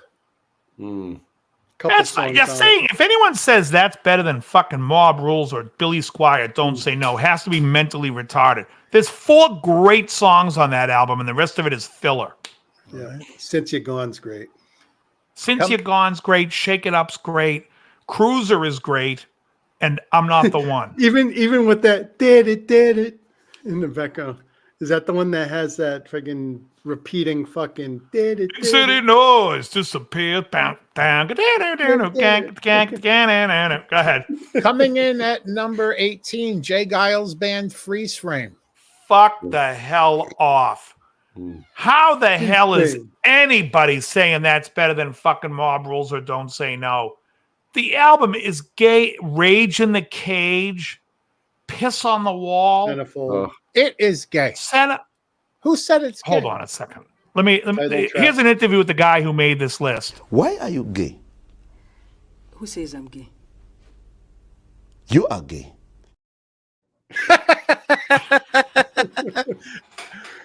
Oh, God. That's hilarious. Okay, are we ready for number 17? Yeah. Coming in at 17, Diary of a Madman, Ozzy Osbourne. Okay. Just slightly better than Shake It Up. Give me a break. How that's not higher, I don't know. Coming in at 16, it's Stevie Nicks, Belladonna. Again. So this is the problem I have with these lists. These are iconic records. And Joe, you and I have talked about this before. It's an iconic record with 2 or 3 songs. That does not make it a fucking great album. Yeah. That album had Stop Dragging My Heart Around, right? It had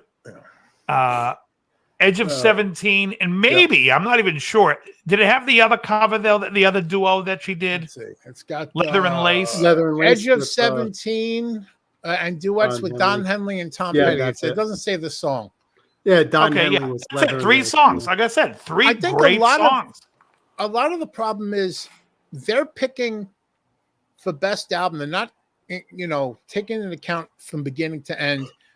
What maybe something on if you were doing a list biggest hits of that year, definitely. Yeah, single songs or even single songs. Yeah, but albums, no.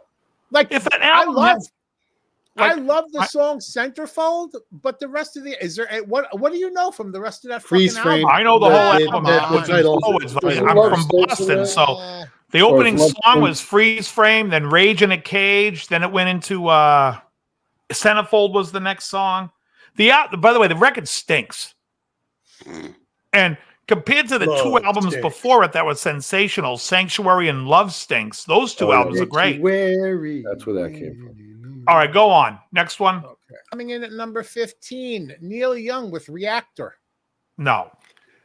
You know what? I'm not gonna say it should be on this list, but I actually like that album. Coming up at number 14 is The Pretenders with Pretenders 2. Great record. Probably, if I had a list, it would be way towards the back. Okay. Coming in at 13 is Phil Collins, Face Value. Three That songs. was the Go on. second one. That's another album of Don't three care songs. anymore. Yeah, don't care anymore. Coming in at 12. Wait, Don't Care Anymore is on that record? Yeah, I believe that's it. Face Value is the second one. No Jacket Required was the first one. No, Face Value is the first one there, Pearl Bar. Oh, okay. So I got This one had In the Air Tonight. Yeah. It had, is it Missed Again? I think I missed again. Uh-huh. I always thought that was a Genesis tune. May as well have been. It sounds a little too close to No Reply at all. By the way, Genesis Abacab, I believe, is also 81. And again, Genesis Abacab is a better album than Face Value. Both of them don't make my top 50 because they each have 3 songs on them. Go ahead. Okay. Coming in at number 12, Def Leppard, High and Dry. That's high on the list. Okay. It's a good album, though. Great album. All right. Great album. Coming in at number 11, Tom Petty, Hard Promises. Another great. Here's Woman in Love is my favorite song. That's a good number. Yeah. It's one of my Promises. favorites. I'll tell anybody in this right now. You put on the album Hard Promises. When you get when you're finished with side 1, you're like, this could be his best album ever. Because that is a The perfect Waiting's on album there, too. side. And Waiting. side 2 doesn't hold up. I can name 3 albums from the 1981 that have a failed side 2. Go on, move on. All right, we're at the top 10 now. Coming in at number 10, The Clash, Sandinista. Ugh. In no way in hell is that in anyone's top How was 100. that so Two records high? too many. Yeah. You put Yeah, them in one I agree album, with you you put on them- that.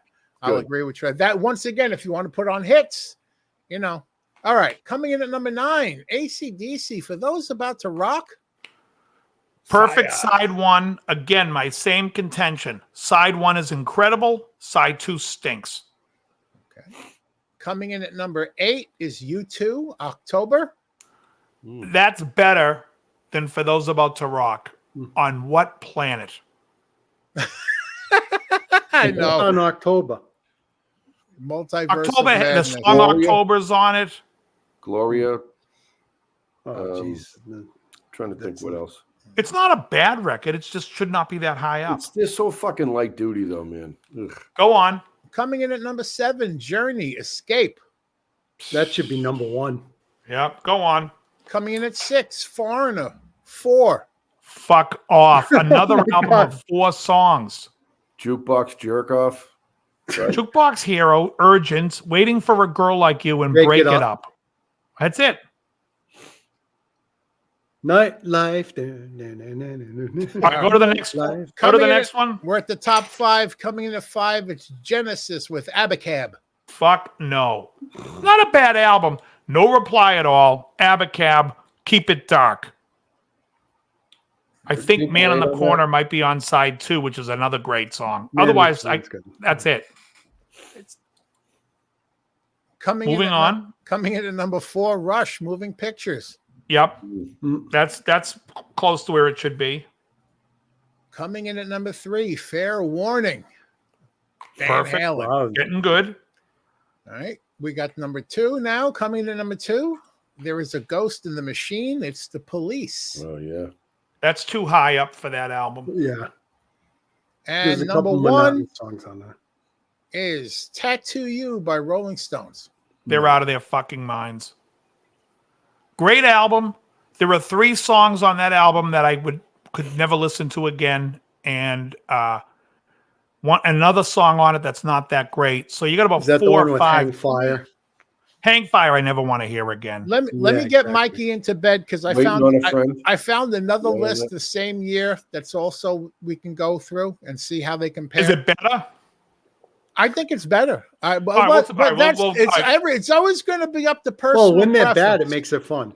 But Yeah. let me. I didn't really, I only skim it. But let me get Mikey into bed. I'll be back in like less than 5 minutes. Certainly. Okay. I don't think Asia was 81. I think Asia's 82. 82. Yeah. Otherwise, it should make it. Time and Time Again is a great song. That whole album's good. That Stones album, let me just discuss. Start Me Up's a great song. Hang Fire stinks. Neighbors stinks. Little T&A, excellent. Slave, amazing. Worried About You, excellent. Black Limousine, is that on that album? Not great. There's another song, Waiting for a Friend, great. Waiting on a Friend, great. That album, if it was my list. She's So Cold, is that on that? No, that's Emotional Rescue. I would put that in the 20s. Or teens somewhere. No way is that number one. Well, they're on tour again, so this is what this is all about. You guys know this. Yeah, but there's no way you convince somebody that that's the best album of 81. Now, I will say this. Emotional Rescue is a far superior album than Tattoo You, and that's from 1980. And Emotional Rescue probably doesn't make my top 10 in 1980. But it's a far superior album. Every song on it's genius. And it's probably, arguably, the best Stones album other than Some Girls. I think it's completely underrated. Do you think Paradise Theater belonged on it? I think it would knock some of them out. No. Styx? Is that Styx? Paradise Theater wouldn't make my top. Well, the songs I like Snowblind on there. Yeah, that was all right. When you compare it to Sabbath Snowblind, I always found it forgettable. The Best of Times is on that. I've been sitting on this bar stool, Too Much Time in My Hands. Yeah. Rockin' the Paradise was a great song. Rockin' the Paradise. Rockin' the Paradise to me is like Dennis DeYoung saying, listen, Freddie Mercury gets to have a gay song when he does Don't Stop Me Now, prancing around on stage like a fairy. How come I can't? Why don't we do Rockin' the Paradise? I'm Rockin' the Paradise. It is like the gay anthem. Hey, Discipline was 1981 too. King Crimson. God, that would be on my list. Hold on, let me just see here. Let me just take a look at. Here's a quick interview, folks. I don't know if you've seen this. This is with Dennis DeYoung of Styx. Why are you gay? Who says I'm gay? You are gay. Andy identifies as black. Yeah. He was tan that year. They went to Sudan, and that's where he likes to get some Here's sun. some other albums from 1981. You No, probably know this one, Dave. don't say them. Because they may be on his list. Let's see what the next list says. Oh, is it 81 still? 81 again. He says he found a better list from 81. Maybe I don't know if it's going to be better, worse, or better, but we'll find out. Because that list was so fucking horrible. I didn't find any of that list funny. Beat, did you? You think it's fucking funny. It's not fucking funny. Oh, yeah. Dennis DeYoung totally wrote show tunes on Desert Moon. But honestly, oh, God. As gay as it is, and I'll be the first to admit it, Don't Stop Me Now by Queen is one of the gayest songs, but it's one of my favorite Queen songs. Tonight I'm gonna have myself a real good time with a leather queen and a glory hole. Da, da, da, da. Right? I mean, it's the gay. Don't stop me now. Right? You can picture him with a cane. I'm having a good time, backing it up. Don't stop. Oh, my baby. Oh, my darling. Everybody loves the Michigan rag. Right? So you have that. But then, it almost sounds like right when he starts going, Don't stop me. Like he's doing the cane dance, like on Broadway. Tap dancing. Then you hear Rockin' the Paradise, and he's like, so what you doing tonight? It sounds like fucking gay West Side Story. You know what? It's like, it's gay West Side Story. Have you ever seen the SNL thing where it's like the Sharks and the Jets? It's like the two gangs, but it's Norm Macdonald's the gang leader. Yeah, I remember that one. And Norm Macdonald's like, yeah, we're gonna go, and then everyone behind him is doing like the moves, like the moves from the play. And he's like, oh, that's not good. Going, what the hell are you guys doing? Like, that's the gayest thing. They're like trying to be like toughs. And he turns around, he's like, what the hell is going on here? What is this? Come get him, stretching, comes pirouette. Now he goes, oh, he comes pirouette, good. And he's like, oh, forget it. Oh, it's one of Norm Macdonald's best skits. If you guys haven't seen it, it's great. It's like, they're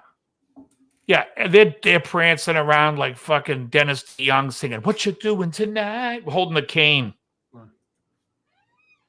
If you guys ever watch South Park at all, did you ever see South Park? Don't call me a pussy. When they're doing Safe Space and they're all doing the snapping and the walking towards the camera. Ah. Panther versus Cobras. I tell you, South Park's been on point, man. That show is on point.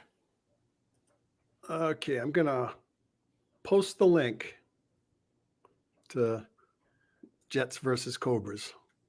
Oh, that Panthers versus Cobras. Oh, that's what the skit was called? Oh, was it Panthers? Yeah, Cobras and Panthers.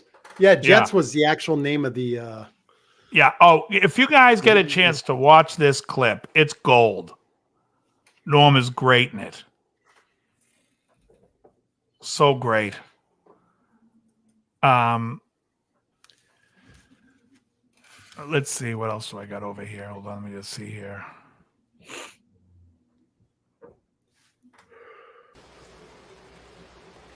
Your name's Levine? Yeah. You call yourself a salesman, you son of a bitch? Love it. Hey, you notice the new Beetlejuice is coming out, and it looks like they're going to a funeral. So they killed off Alec Baldwin. They had to, because he may have killed someone on set. Let him on, but no, they had to kill him off. Oh, because the incident, they can't use them, so they probably can't insure them. So I'm just curious. I'll wait till it comes to streaming. What's that? Beetlejuice 2. Oh, I would never even watch it. I couldn't even say if I've seen Beetlejuice 1. Oh, it's great. It's a cult classic. Yeah, not my cult. There's a lot of classic movies that I've never watched only because I've never had any interest. And oddly enough, I still don't.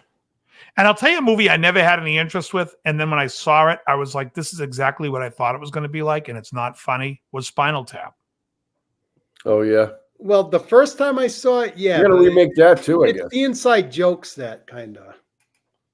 I thought they did much better stuff when Christopher Guest did the movies, like not Waiting for Guffman. Mighty Wind.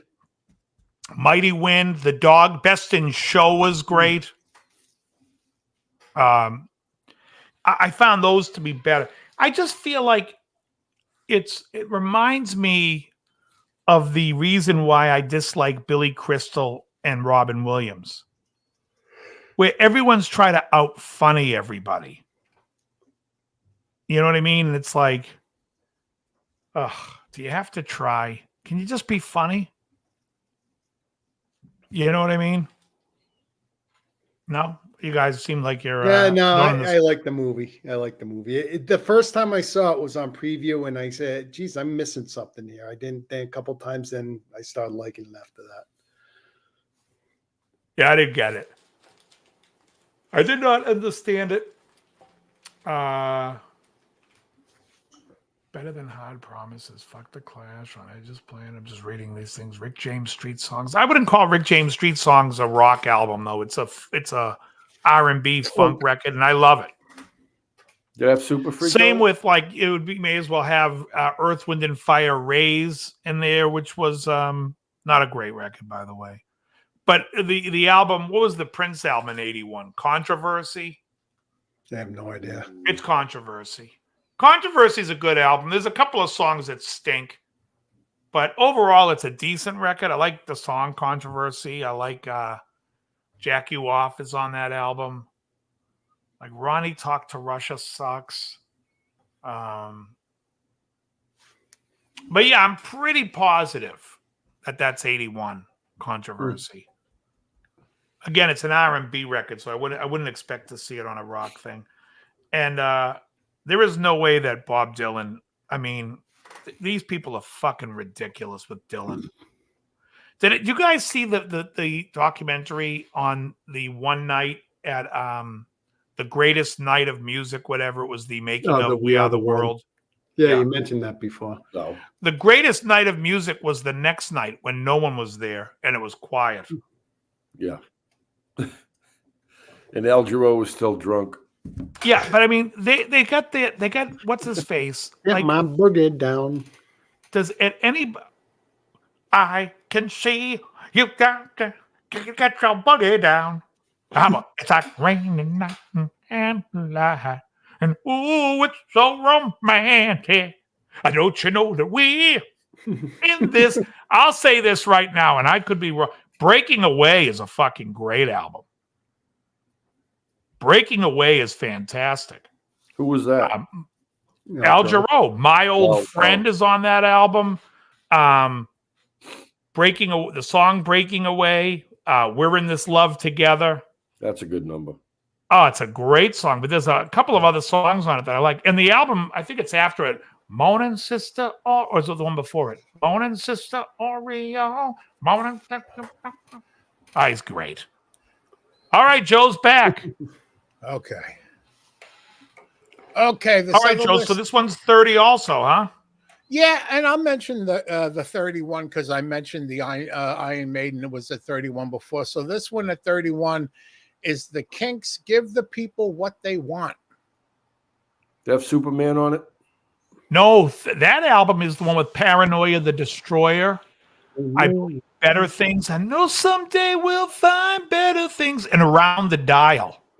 It's a good record. I don't know that it would be. Yeah, I mean, it's at the end of the list, so everything has to be better than this on this list, and I could believe. All right, coming. No, they kind of came out of nowhere in the early '80s again. You know, they became like a stadium band. Yeah, the Kinks. So good for them. All right, now we'll get to the top 30. Like the other list, we had 30. Starting at 30, Whitesnake, Come and Get It. I like Come and Get It. What I songs bet you are on no that? one here knows any tunes on it. Come and Get It has Lonely Days, Lonely Nights, the song Come and Get It, Hot Stuff. I mean, it's a great record. It's an album you put on and you go, how come I never listened to this record? Howie turned me on to that record about 18 years ago, maybe 20 years ago. Okay, on the other list, this was at 14. On this list, it's at 29. The Pretenders, Pretenders 2. Again, like it's not a great album, but it's definitely, I give it that. Now, what's on that? Chain Gang? Pretenders 2 is a Message of Love. It's the second album. It's the actual band, the Pretenders. Because to me, the first two Pretenders albums is the real band, and then after that, it's the Chrissie Hynde Show. This is when James Honeyman Scott was still in the band. There's a couple of other big songs on this. Well, he was in the band the whole time. Yeah. Okay, coming in at 28, Loverboy, Get Lucky. Working. Hey, Bingham. Right. Boom. Bingham, I sent you a link. Boom, boom, boom, boom. A little bit. You coming on?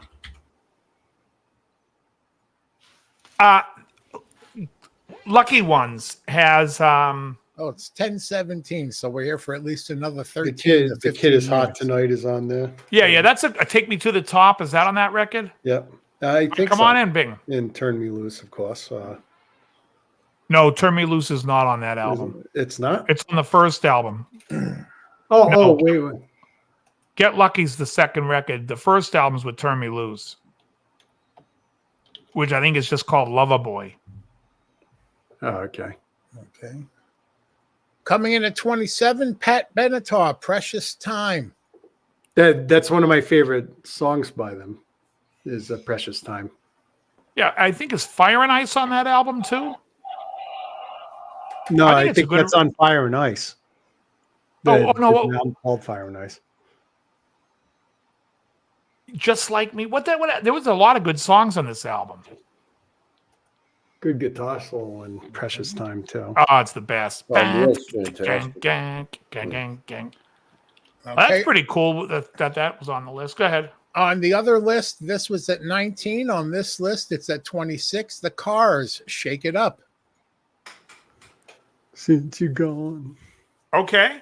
Coming in I at can live with 25. that. I can live with where it is. Right. At 25, this wasn't on the other list at all. It's April Wine, The Nature of the Beast. Oh, That's a great record. Just Between You and Me. Is that a track on that? Uh-huh. Yeah. Sign of the Gypsy Queen. I believe Oh, yeah. All Over Town is on it. I Oh, said you yeah. walked right. Yep. They were great. That guy just passed away. Yeah, the singer. Miles. He's very good. Uh-oh. Miles Causing Goodwin. trouble. On the previous list, this was Welcome, at number Bingham. Hold on, let me just skip okay. Bingham. We're doing a list of 1981 best albums, rock albums of 81. Ooh. Yeah. I like Well, your this is our second 1981 list. We're comparing them. Right. The other list was a little fucked. I think this is a little bit better so far. A little bit. Coming in at number 6 on the other list, and at number 24 on this one, it's Foreigner 4. Oh,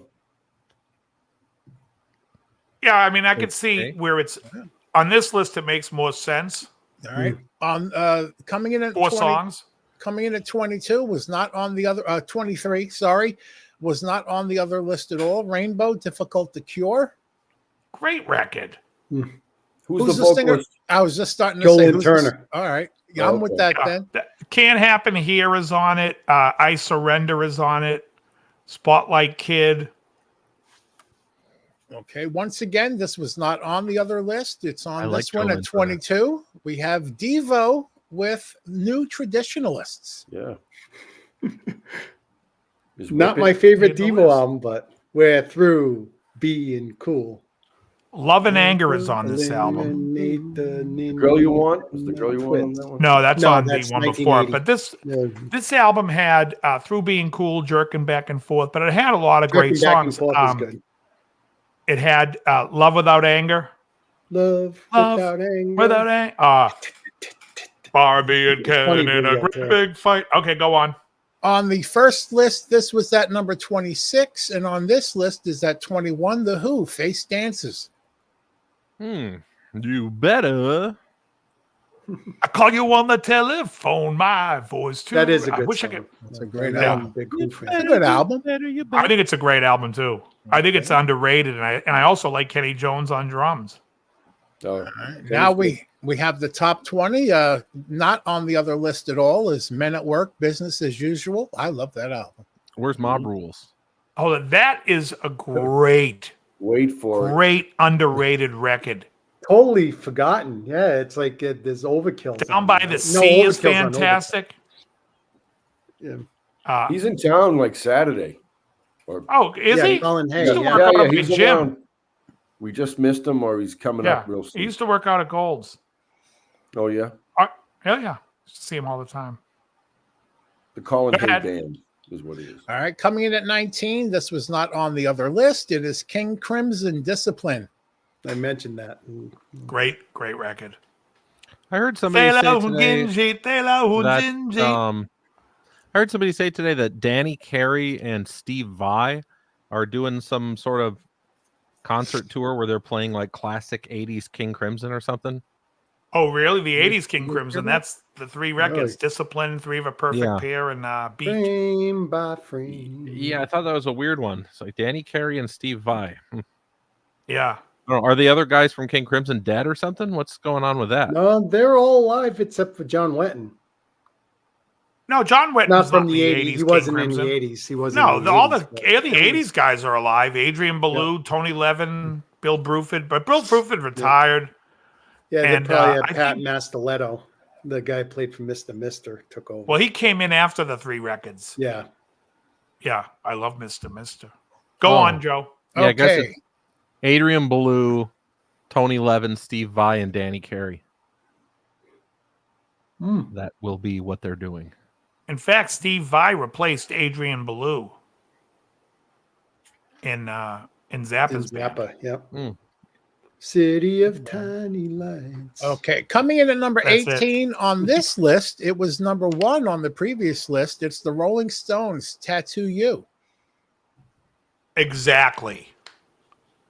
It should be 18. Hey, my brother's here. Yeah, I see. What's going on, John? He said he'll see the beginning tomorrow.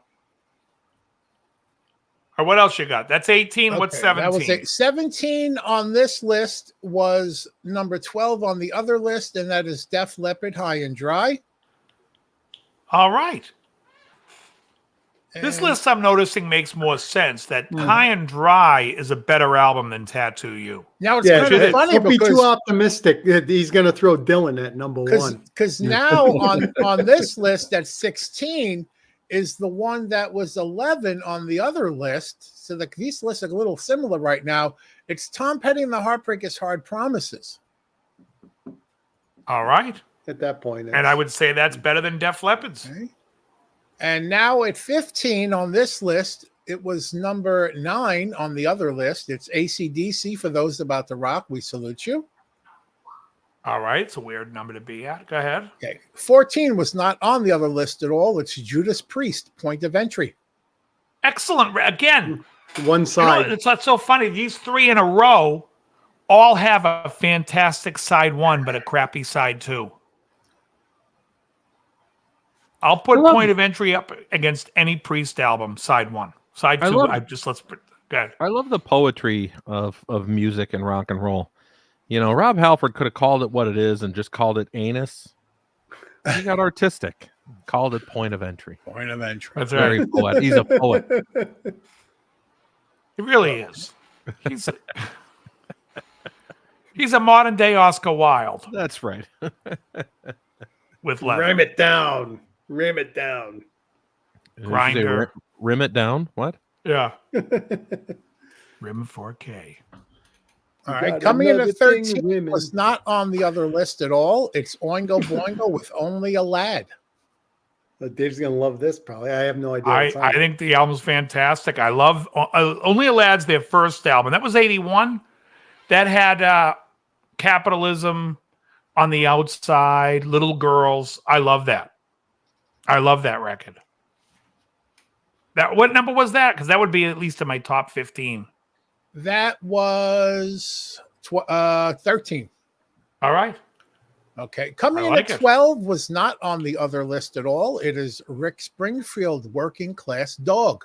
Oh yeah, Jesse. I've done everything for you. I've done everything for you. Jesse's Sammy Girl. It's a great record. Red Hot and Blue Love is on that album. I like that album a lot. Not a bad song. Maybe Inside Sylvia could go, but go on. Coming in at number 11 is one of my favorite bands and another great album. Was not on the other list. Triumph, Allied Forces.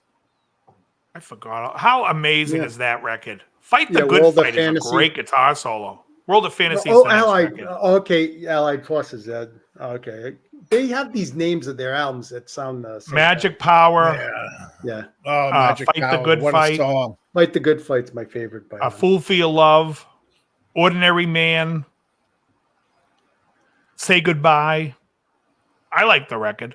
Okay, we are at the top 10 now. Leading We go. off at number 10, I don't know who this person is. It is Gino Vanelli, Nightwalker. Oh, Dave Levine loves Gino Vanelli. Yeah. I certainly do. I'm Joe, loving you this serious? list. You don't know who Gino Vanelli Who's is Gino after being Vanelli? on the show? Gino Vanelli is a singer who looks exactly like Vinnie Moore. Yes, That's who he is. Living inside myself. that's on That's probably a Nightwalker. hit off. I love Vinnie Colaiuta describing him in a played way that drums on the helps record. nobody. What is it? I said I love describing him in a way that helps nobody. Exactly. Great band. That's a great record, by the way. What was it? Brother to Brother? That was like the big one? Nightwalker. The Brother to Brothers 79. This is Okay. was 78. This is 81. Coming in at number 9 on this list, which was wrongly located at 31 on the other list, is Iron Maiden Killers. Wow, that makes top 10. I love it. Now, on the other list, another travesty at 27 is now at least in the top 10 on this list. At number 8 is Black Sabbath, The Mob Rules. Wow. This guy had a brain in his head. At this point, it's just a matter of opinion, not stupidity. Where's Fair Warning? On the other list, Fair Warning was at. We'll get to it. Let me just see here. Okay, coming in at number 7 on this list, it was number 2 on the other list. It is The Police, Ghost in the Machine. Oh, I like that one. That's a great record. Omega Man and Darkness. Visible Those are my Song. 2 favorite Police songs. Okay, we're now at number 6 on this list. It's number 6 on the previous list. It was 21. Billy Squier, Don't Say No. That's one of the best albums of the year for sure. That was what, 6? That was number 6 on this list, and it was number 21 on the previous list. 21's ridiculous. Who could think that there's 15 albums better than that album in that year? It's insane. Yeah, there's no way. Okay, now we got the top 5, not anywhere near the previous list. This is Michael Schenker Group with MSG. This is Dave's wheelhouse. That is the greatest. I'm surprised that might be my number 1. Is this a late April Fool's joke? Did Dave put this list together? Yeah, right. I'll see who did the list afterwards, because sometimes it just says staff. Coming in at number 4 is Van Halen, Fair Warning. On the previous list, it was number 3, so that's close. Yeah, that's right there. Okay. Coming in at number 3 on this list, on the other list, it was at a horrible. I'm scrolling. Where was it? There's an honorable mention. No, it was there. I just have to find it. Number 17 on the other list, coming in at number 3 on this list, it's Ozzy Osbourne, Diary of a Madman. Number 3. That's number 3. And that is one of the best albums of any year, in my opinion. It's fantastic. Okay. Much better than the first album is. Coming in at number 2 on this list, on the previous list, it was number 4. So I'm kind of close. It's Rush, Moving Pictures. Mm-hmm. And anyone want to guess what's on the Escape? Okay. And it is Journey, Escape, which on the other list was 7. On this list, it is number 1. Okay. This list made sense. First of all, let me just say a couple of things about this list. Number 1, number 30 was Whitesnake. Come and Get It, I believe it was. Yes. At that point, if Howie were here, Howie would have accused me of writing this list. When we got to the Devo one, I'm surprised Krelmar didn't smell foul. When we got to the Gino Vanelli, I was right. Krelmar was on my tail. But I completely forgot that Michael Schenker was in the list too, which was the fucking total And that was it. reveal of That the was end. the end of it. Like, okay, this is That was April it. Fool's joke. He got you. It's a great list. Yeah, it was a great joke. But it makes sense, though, that list. I was going to see, like, would you guys, my thing was, would you guys tear apart a good list? Really can't. So it really goes to show that we are really reviewing some horrible lists. Yeah. And I like to point out, no, Neil Young was nowhere near Dave's list. Neither was Bob Dylan. No, those two could be the two worst albums You of all. remember how But I will say started this: what off? makes I it said, "Watch, this fucker's probably." It was panning out to be a good list. I said, "This fucker's gonna have Bob Dylan at number one." You know what's funny is there's so many great records, and when you sit there and you say, like, you know, you have to look at the album and say, well, this album only had 4 good songs. So, like, I can't put like Abacab, which only had 2 or 3 songs, I can't put on my list.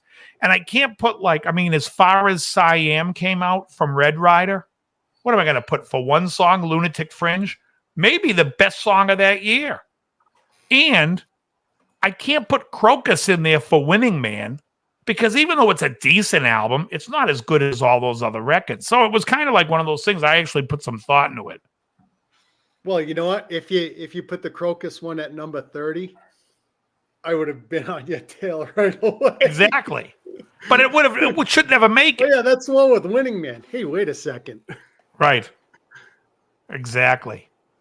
See, if Howie were here, I think he would have smelled fucking blood in the water the second that I said, come and get it. Because Howie's very aware that nobody gives Whitesnake any credit. You know what I mean? So, like, the deep albums of Whitesnake, Come and Get It, Saints and Sinners, Ready and Willing. Refresh my memory. What came ahead of Don't Say No?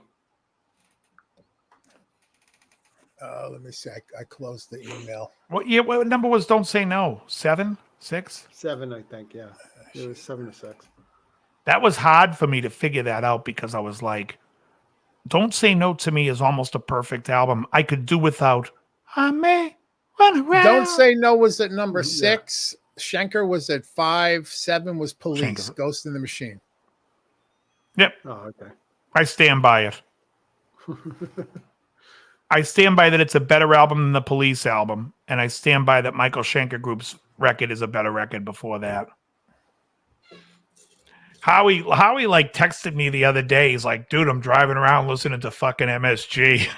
I'm like, I said, but I want more. And he goes, that's the song that's on.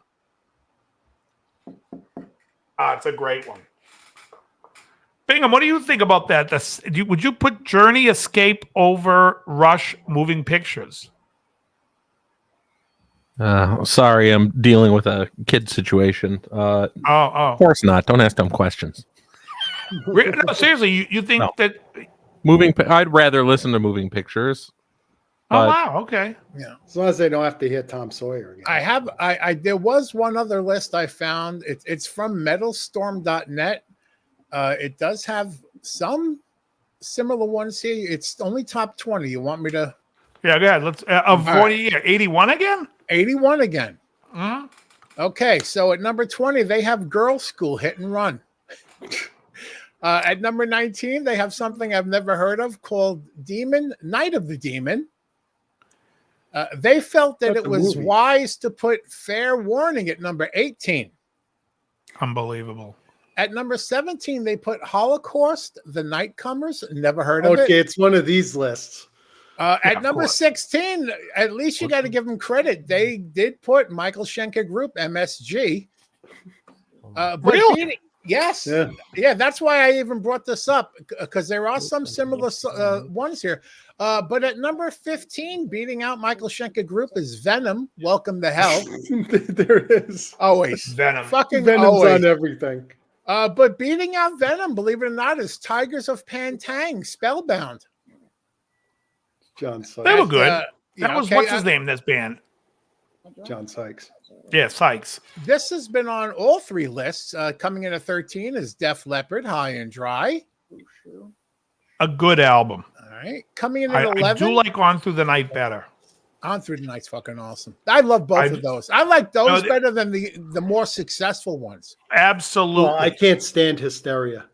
I do not. Well, like Hysteria has at some all. bad songs and it has some very good songs. I Pyromania, hate the though, entire fucking. is just a little syrupy. Like, I like Photograph, but I don't like Foolin'. Wait. I You like think Fooling, you think Pyromania is more syrupy than fucking Hysteria? No, I just think those songs are bad. Like Pour Some Sugar on Me's gay. Yeah. Here's an interview, by the way, with gay? Joe Elliott Love when they Bite. did the Hysteria album. This was an interview with Joe Elliott about the album. Why are you gay? Who says I'm gay? You are gay. Right. Okay. Well, on I've been using that all week, by the way. Oh yeah, It's fucking gold. Oh, yeah. It's amazing. Why are you gay? All right, beating out Def Who says Leppard I'm for gay? the 12th spot is I've never heard of this band, Praying Mantis. Time Tells No Lies. Oh, you love Praying Mantis. At least I I know watched the a band at documentary number the other day on 11. Celtic Frost. Coming in at 11 is Accept with Breaker. And now we have this band's top 10. This list Guys. top 10 starts off with Y&T, Earthshaker. Ooh, I love Dave Meniketti. YNT. Who knows what YNT stands for? Yesterday and Yesterday tomorrow. and today. That's correct. Yesterday and today. Very that's good. it. Very good. I actually As Watch the spoke to, Beatles. I spoke to John. What's his name? John Neiman or Nyman? Yesterday. Neiman. Is it Neiman, I have no idea. the is guitar it? player? He What band? he called me Big- yesterday asking if he could buy a Bad Cat. That was pretty cool. Nice. All right. Coming in at number 9, which was at 19 on Dave's list, we have King Crimson with Discipline. Great record. Absent from all 3 lists so far has been this one at number 8, Raven, Rock Until You Drop. Not a Okay, great face it, Joe. This is your list. I don't know what I never heard of that. This one at least Dave and I kind of agree on in positioning. It's 7 Iron Maiden Killers. Great. Now this number 6, once again, I've always heard of the band, never heard it. It's Riot with Fire Down Under. Terrible band. Here's one that, from what Dave said a week ago, he may want to play that clip again. It's Saxon, Denim and Leather. You want to Oh, show that the interview with worst. Saxon, Dave? This is the interview with Saxon. Why are you gay? Who says I'm gay? You are gay. All right. We- Well, We got had a friend named Bob that loved Saxon to no end. He okay. always Now used to bust his balls. top 4 have been all. Well, this number 4 wasn't on Dave's list. It would be on mine. Blue Oyster Cult, Fire of Unknown Origin. Oof. The 2 problem songs. with it is there's 2 songs or 3 songs on it that are decent. Okay. This was on Dave's list and the other list. The next 3 have been on all lists. Coming in at number 3, Black Sabbath, Mob Rules. Okay. Coming in at number 2, Ozzy Osbourne, Diary of a Madman. Fair Warning is going to be number 1. I told you Fair Warning was at fucking 18 on this list. bro. Oh. No. What the hell Coming was in number number 1 one? is Rush, Moving Pictures. Oh, wow. All right. They gave it to Rush. We give it to Rush. And that's it. I would have to give it to Journey, and only because I don't know. But you know, I love did Witch not Hunt. you didn't have Venom on your list at all. No. They just missed Or out. Bob Dylan. Or Not Bob even an honorable mention of Flotsam and Jetsam anywhere near your list. Terrible. About the Riot. Human League. Human League had an album that, yeah. I think John slid. Yeah, but did they have an album that? Yeah, if they did, it only Yeah, had that, like that was 2 their first songs. one. Yeah, that. Don't You It- Want Me? And What about REM? Did that come out in that Was- year? Murmur. I think REM's like 83, isn't it? Or maybe 82? All right. Murmur, What you album mean? what album Oh, was the first one. Fascination on? That's it, the first one. Yeah. Yeah. Oh, it's close. That and Seconds. Seconds was another song on there I liked. Oh, Camera Eye's the best song on that album. Let me look at the track list. Wide-eyed and alone, and a da da da, ba ba da, streets of Manhattan, da da do go. They seem oblivious. Well, this other list had Journey at number 1, but this list was that one I told you earlier about tonight was only top 14. Yeah. They started with number 14, Raven, Rock Until You Drop. What about the Tubes? Ozzy They had Osbourne. the Backwards Principle came out Was that The 81? Complete Backwards Principle in 1981 had Talk to You Later and Sushi Girl. That was 81? Yeah. Really? Wow, that one. Yeah, This because one- by 83 they were doing She's a Beauty. Oh yeah, Lukather. Yeah, well, Lucas is on the other one too. He's on Talk Yeah, to You he- Later. He I wrote- think we're all done with the 81 lists. Hold Oh, on. yeah, Did we make mention of Paradise Theater? we Yeah, did. I I was did. saying that, I Dave was saying illustrated that beautiful. Rock in the Paradise is almost as gay as Don't Stop Me Now by Queen, where when you're singing it, you have to have a cane. Hey, you doing tonight? Da, da, da, da. What you doing tonight? Inspired I by take my best. Da, da. What The paper happens? say. What happens to a teenage adolescent when he goes, "Dad, I really love this song," and then he shows his dad The Best of Times? How does Why that are you conversation gay? go?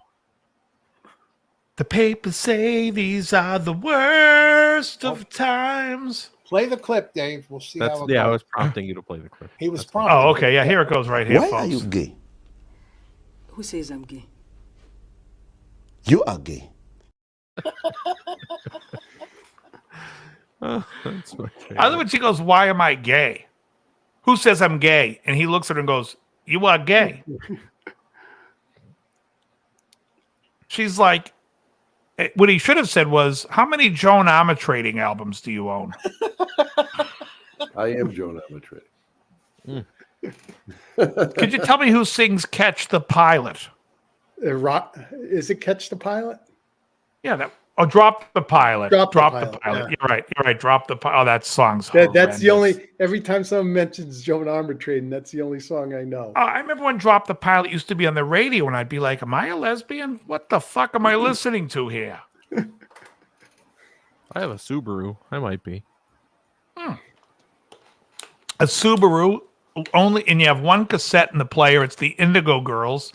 I went to the mountain. I went to the. I put on my Birkenstocks and my flannel jacket. That's right. That's how I dress too. Went to Simmons.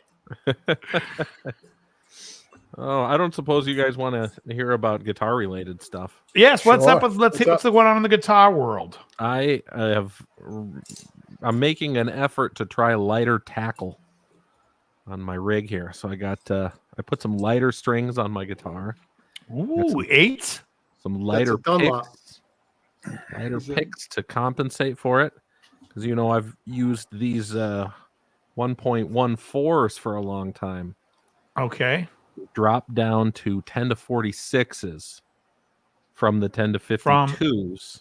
Oh, And okay. then we went down to an 88 as well. I use Trying those to- picks. That's the 88, the green. Why did I think the 88 was the purple? Oh, they're right. The yellow was the 70 something. Trying something different. Also, going away from what I've been using for the last 15 years in terms of light, low output pickups. I put a couple of higher output pickups in my main guitars. They sound really good through Marshall style amps. It's really interesting. So for years I've been using PAF sort of stuff. I just put a freaking Duncan distortion in my guitar because I had one there's the laying around. pick. I wanted to mess with it. What is it? 73? 73 yellows are 73s. Yeah. Yeah, 73. The tip. This one's well worn, and I have the hole Hold on. punch in it. Hold on. Where are you, Grill? Why That's is that that? 88. Where's Joe's pit That's the Plectrum? 88. Yep. Yeah, Joe, I use that one, but I use the 1.4. Oh, you're using it really thick. I yeah. pulled that out last night. I usually go for the 3 or mores because with my carpal tunnel lately, it's hard to hold the thinner ones. Here's I mine. tell you what, the green is an 88, but it's a deceptive 88. It feels thicker. You see than that it says 88. 1.4? Mm-mm. Hold on. Yeah. That's what I'm using. Yeah. I'm trying And to. then I have this pick that Tony Rambo gave me. Let me show you this pick, John. This pick Tony Rambo gave me, it's wood. Whoa. Look at that. And he said he would change my life, which it did. It sits in an ashtray right there on my desk. It never gets touched. That's right. Okay. Yeah. But I get to look at it every day Yeah, and go, that this- changed my life. This assortment of the gravity picks, they're nice and thick. And there's a 4 millimeter, that green one. I've got a Oh, yeah. shitload What of does picks. Krellbach have there? A pick boy case? It's a tackle box filled It's a with all the tackle picks box. I've ever had in my life. It looks like you don't play any of your 88s. You've got Mr. more of them Bingham, than everything what- else. Oh, I stocked Mr. up Bingham. on them very well. Yeah. Thing is, once they break in, I like hanging on to I'm them. for a listening, while. Jerry. All right. What prompted you to change up your approach, your tackle, as you refer to it? I like that terminology. That's a great question. Yeah.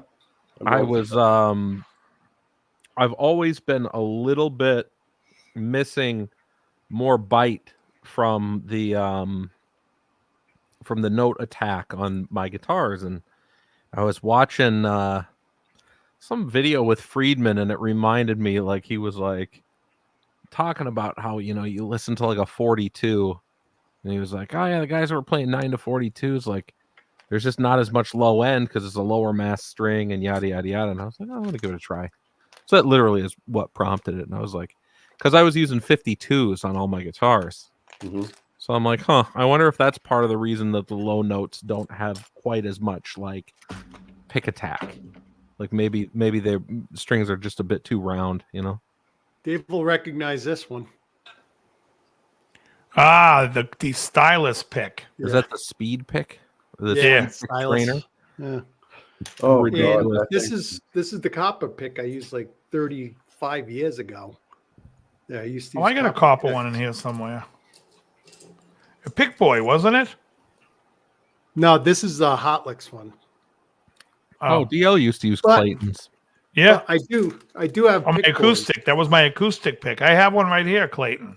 This is the one with the pot leaves on it. I remember I had one once. I lost it. I said, That's I love those gone. picks. And- Did you ever open the bag of picks there, Krell? That looks like a brand new bag of picks that never No, been it's opened. open. But this is the Here's one- a steel these pick. two. These are the ones that from Dunlop. Oh, yeah. geez. Yeah. Going way back. So, John, what do you think about the transition?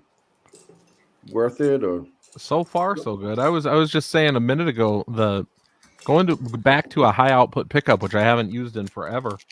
Man, these Marshalls that I built sound really, really good. I kind of get all approaches when it comes to pickups. Like, I get the guys that are using lower output stuff and that favor that, but I also I'm starting to get why people like the higher output pickups too, because I've traditionally not really used them. But with a Marshall, they sound killer, which I guess makes sense because that's what everybody was doing in the 80s to, you know, further to drive their Marshalls harder. Right. So, yeah, it's so wild.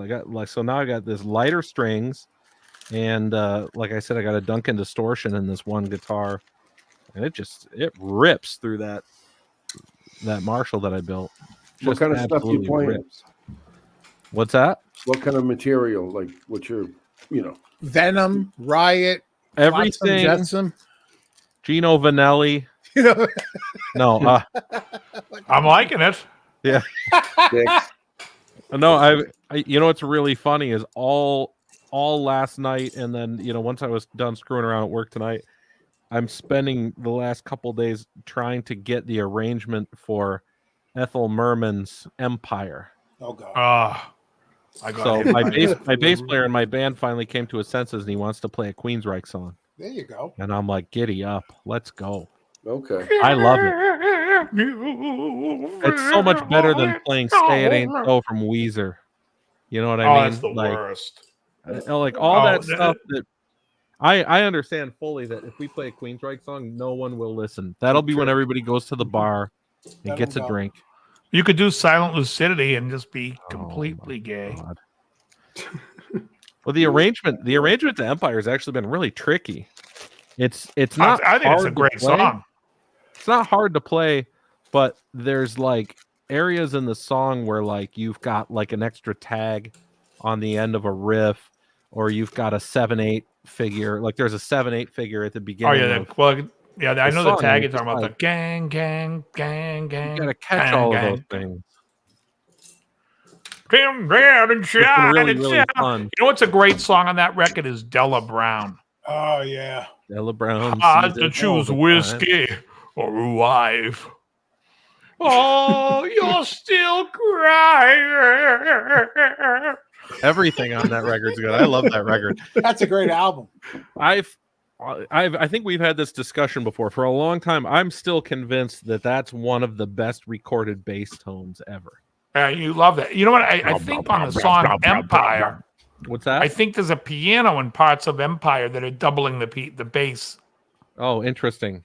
It sounds like it is. It sounds like almost the way they do it in what's that song? Cemetery Gates. That gong gong. There's a piano playing the bass along with the bass. Oh, gotcha. It's a little bit more subtle and into the mix. I just like it's you know what it sounds like to me? It sounds like he's doing his best Geddy Lee impression, like the strings are slapping off of the frets around the fret that he's actually playing, and it's just going splat, splat, splat, splat. And I love the way that sounds. What about the Like song about one of your right? competitors? Huh? Jet City Amplification. Oh, they're out of business. Dude, that's a killer song. Yeah, I think that side one is good. Jet City Woman, Della Brown. The gayest song on the record is easily Silent Lucidity. Is like, have you guys lost the plot? They're trying to be Pink Floyd. But in the early 90s, that's how you made your money, right? What's the song when it's like in 1986 guns? Whatever the hell he's giving the stats. Is that Empire? Let's talk about that because this is really funny. I brought this up a long time ago, and I brought it up again today to the band that I play in. I'm like, guys, this is the dumbest thing ever. First of all, the reason that it's the dumbest thing ever is that he's calling out the fact that the federal government doesn't spend a lot of money on law enforcement. It's like, well, yeah, no shit, because law enforcement falls on local and state government. Right. Which is the funniest thing ever. So it's like, okay, Jeff Tate is like literally like lambasting the government, and yet he's not quite right. You're from Washington State. And now it's archived on a record. Portland, Seattle, forever, Yeah, exactly. His complete ignorance of how the fucking government works. It's so stupid. The school year 86 to 87, federal government, local and state law enforcement, blah, blah, blah. It's just like, oh my God. It's so dumb. That's Empire. Oh, yeah. This is the song Empire. My public service announcement. That's what's called retard logic. Bad. Yeah, but you know what? It always drives me nuts when I'm in the gym. And This is Ethel Merman and it for gun starts control. going into when it goes into the statistics of like that he's giving, and I'm just like, I don't know what angle you're trying to get at me at. What are you saying? It's good or bad? Like I have no idea what the hell he's saying. I like to think that in 1990, Hunter Biden, as a teenager, is sitting there all angsty, and he's listening to his Queensryche record, right? And Joe Biden's passing by, and he's like, "Oh, is that true? That guy's stuff that he's saying. I wonder if that's true." And then here we come a few years later in 1994, and you get the Tough on Crime bill by Joe Biden and Bill Clinton, fully influenced by Jeff Tate. Ban. There you go. Jeff Tate assault actually put a whole lot of black guys in jail. Yeah, little did he know. Single-handedly.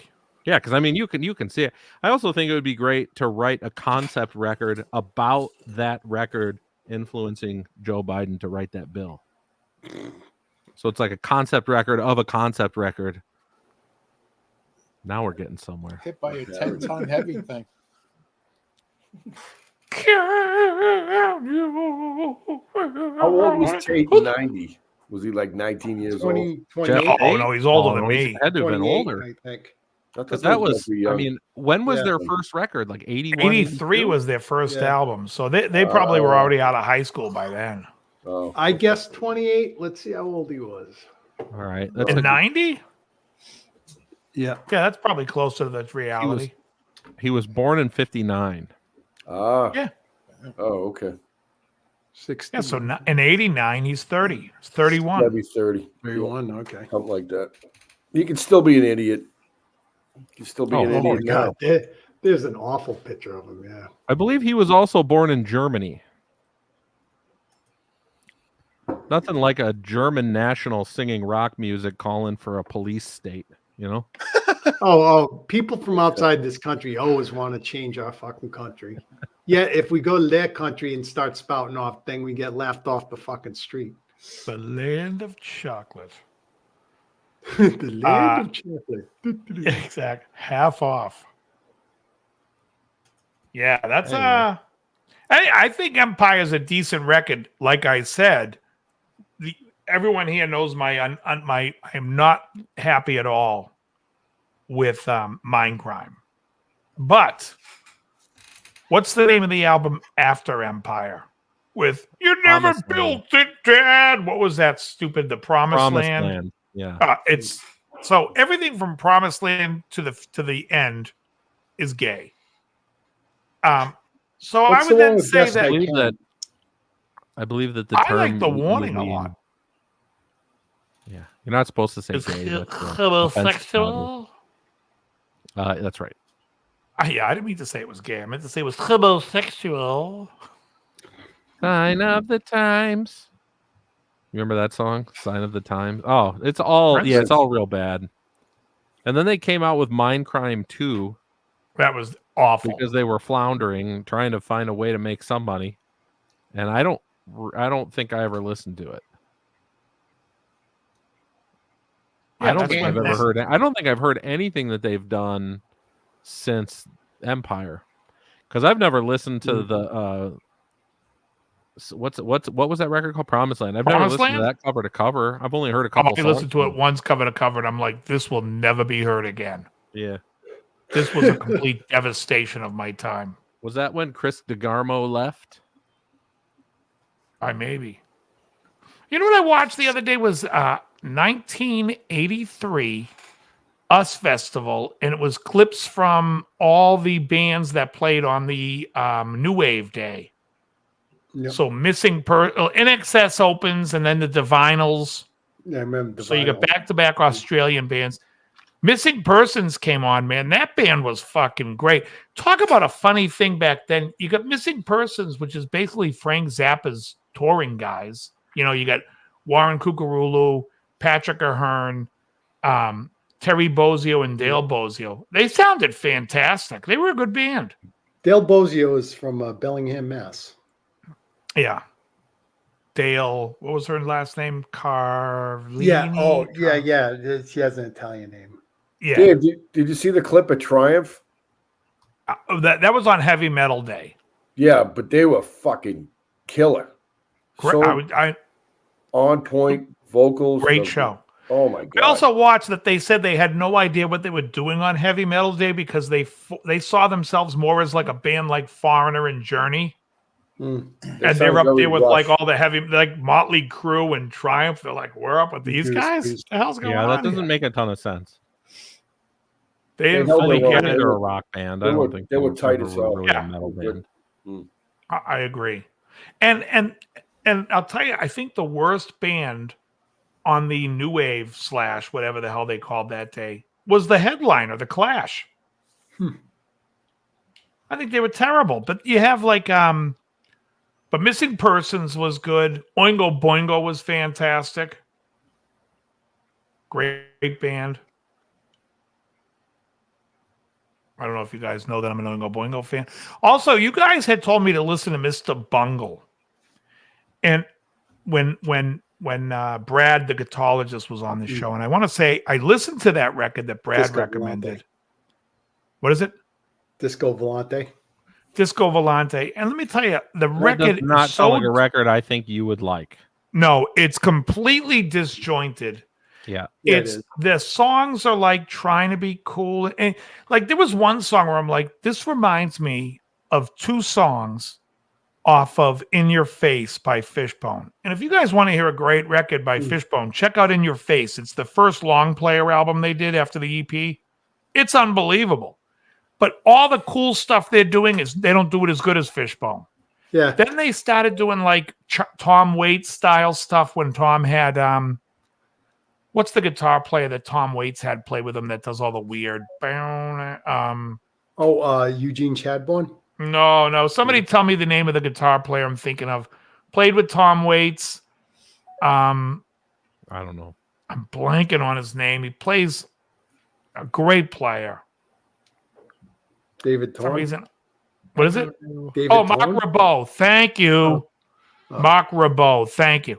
Very Mark Ribot sounding stuff on this disco, but the songs just don't like they run away from it too much. It almost sounds like and overall, do you guys remember the band Praxis with Buckethead? Yes. Remember that first record when they play that first song and then they'd stop and then it would go into like a telephone ringing and a girl like, is this the end? And then they go into something else. That's what it reminds me of, completely disjointed. But I liked it in the Praxis record because they would go into a groove that was real good. Whereas I feel like a lot of times Mr. Bungle didn't go anywhere with it. So I was like, what am I supposed to? And I listened to it twice back to back, 2 days in a row in the gym. And yeah, that was my review. I would have never, I don't think I would have ever suggested that one. But then again, I have a little better idea of what you like. I don't Came out I in don't 94. particularly care for the Mr. Bungle stuff either. I know what it's trying to do, but it's like, Yeah. I don't like interest I in it. think so. What's the band? What's the other band he's from? Faith No Faith More. No More. So Faith No More, the first album, epic, fantastic. The second album, I love Midlife Crisis. Angel Dust. Yeah. But the rest of the record to me doesn't do shit. Yeah, it's not Really? I great. find it boring. I tend to agree. I find Well, I find you that don't record like boring. Small Victory and I think it's boring though. It's not like where the other record is like Epic's a great song. I feel I'm falling to pieces is a great I like song. RV. Yeah. RV. Is, But every song on the first record, it's like it's a slightly maybe different style, but every song's great. I think Angel Dust is the best balance of Bungle and Faith No More. Yeah, it's a little disjointed, which is what I don't like about it. Which is what I never liked about it. But I do love the song Midlife Crisis. I like Until it gets RV. to the middle when it goes, it's right there, and they get the whole build up again into that weird breakdown, which makes no sense. That I don't care for in Midlife Crisis. I hate you. Talking to myself. Yeah.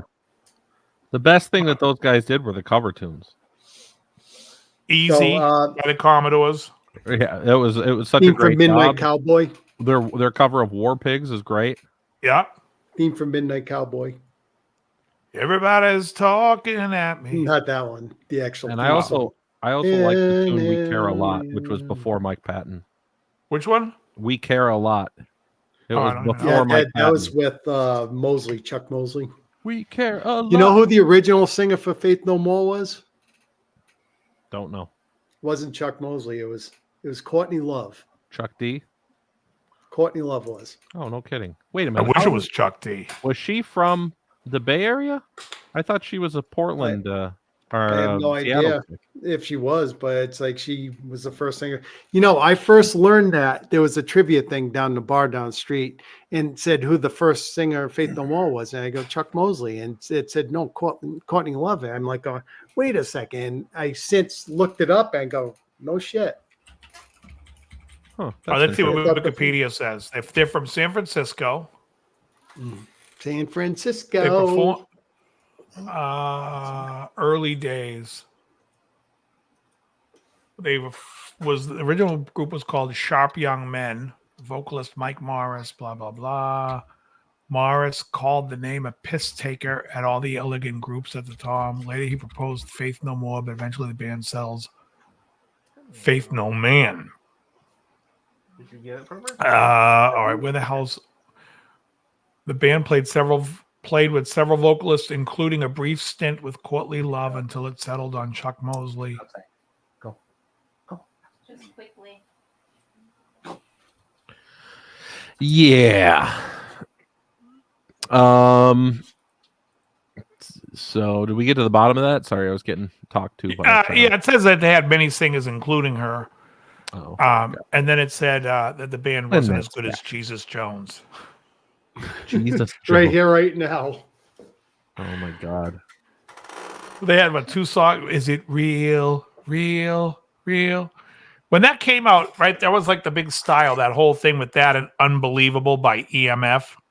Yeah, unbelievable. Dice play. Oh, what's that? 90. Yep. Yeah, 90. You Yeah, nailed it. right around then. It definitely is 90. Yeah. And Young Radicals Oh, that's funny. and Deep Blue something. The New Radicals, wasn't it? The New Radicals. New Radicals, yeah. Deep Blue something. You're getting it confused with the Young Rascals. What was Deep Blue? They did the Breakfast at They Tiffany did- song, right? Yeah, aggravating song. I just watched the episode yesterday of Seinfeld when George had to go watch Breakfast at Tiffany's at the black people's house. Oh, right. And the woman comes in talking to her husband. He's like, ksh, ksh. He's like, hey, can you talk to her? Like, so they'll just shut up. Oh, it's fucking gold. Who are you? And then the kid comes in. Spills the Oh. juice all over the place. It's gold. It's Poppy pissed on the couch. I mean, is it fair to say it's the best show ever? It is. Yeah, Best I don't- sitcom ever. Yeah, I don't know that there's anything better. Yeah. It's just so good. I watched the Soup one where Kenny Banya. Kenny Banya's like, yeah, I've been working out. I went from a 40 to a 42. I'm huge.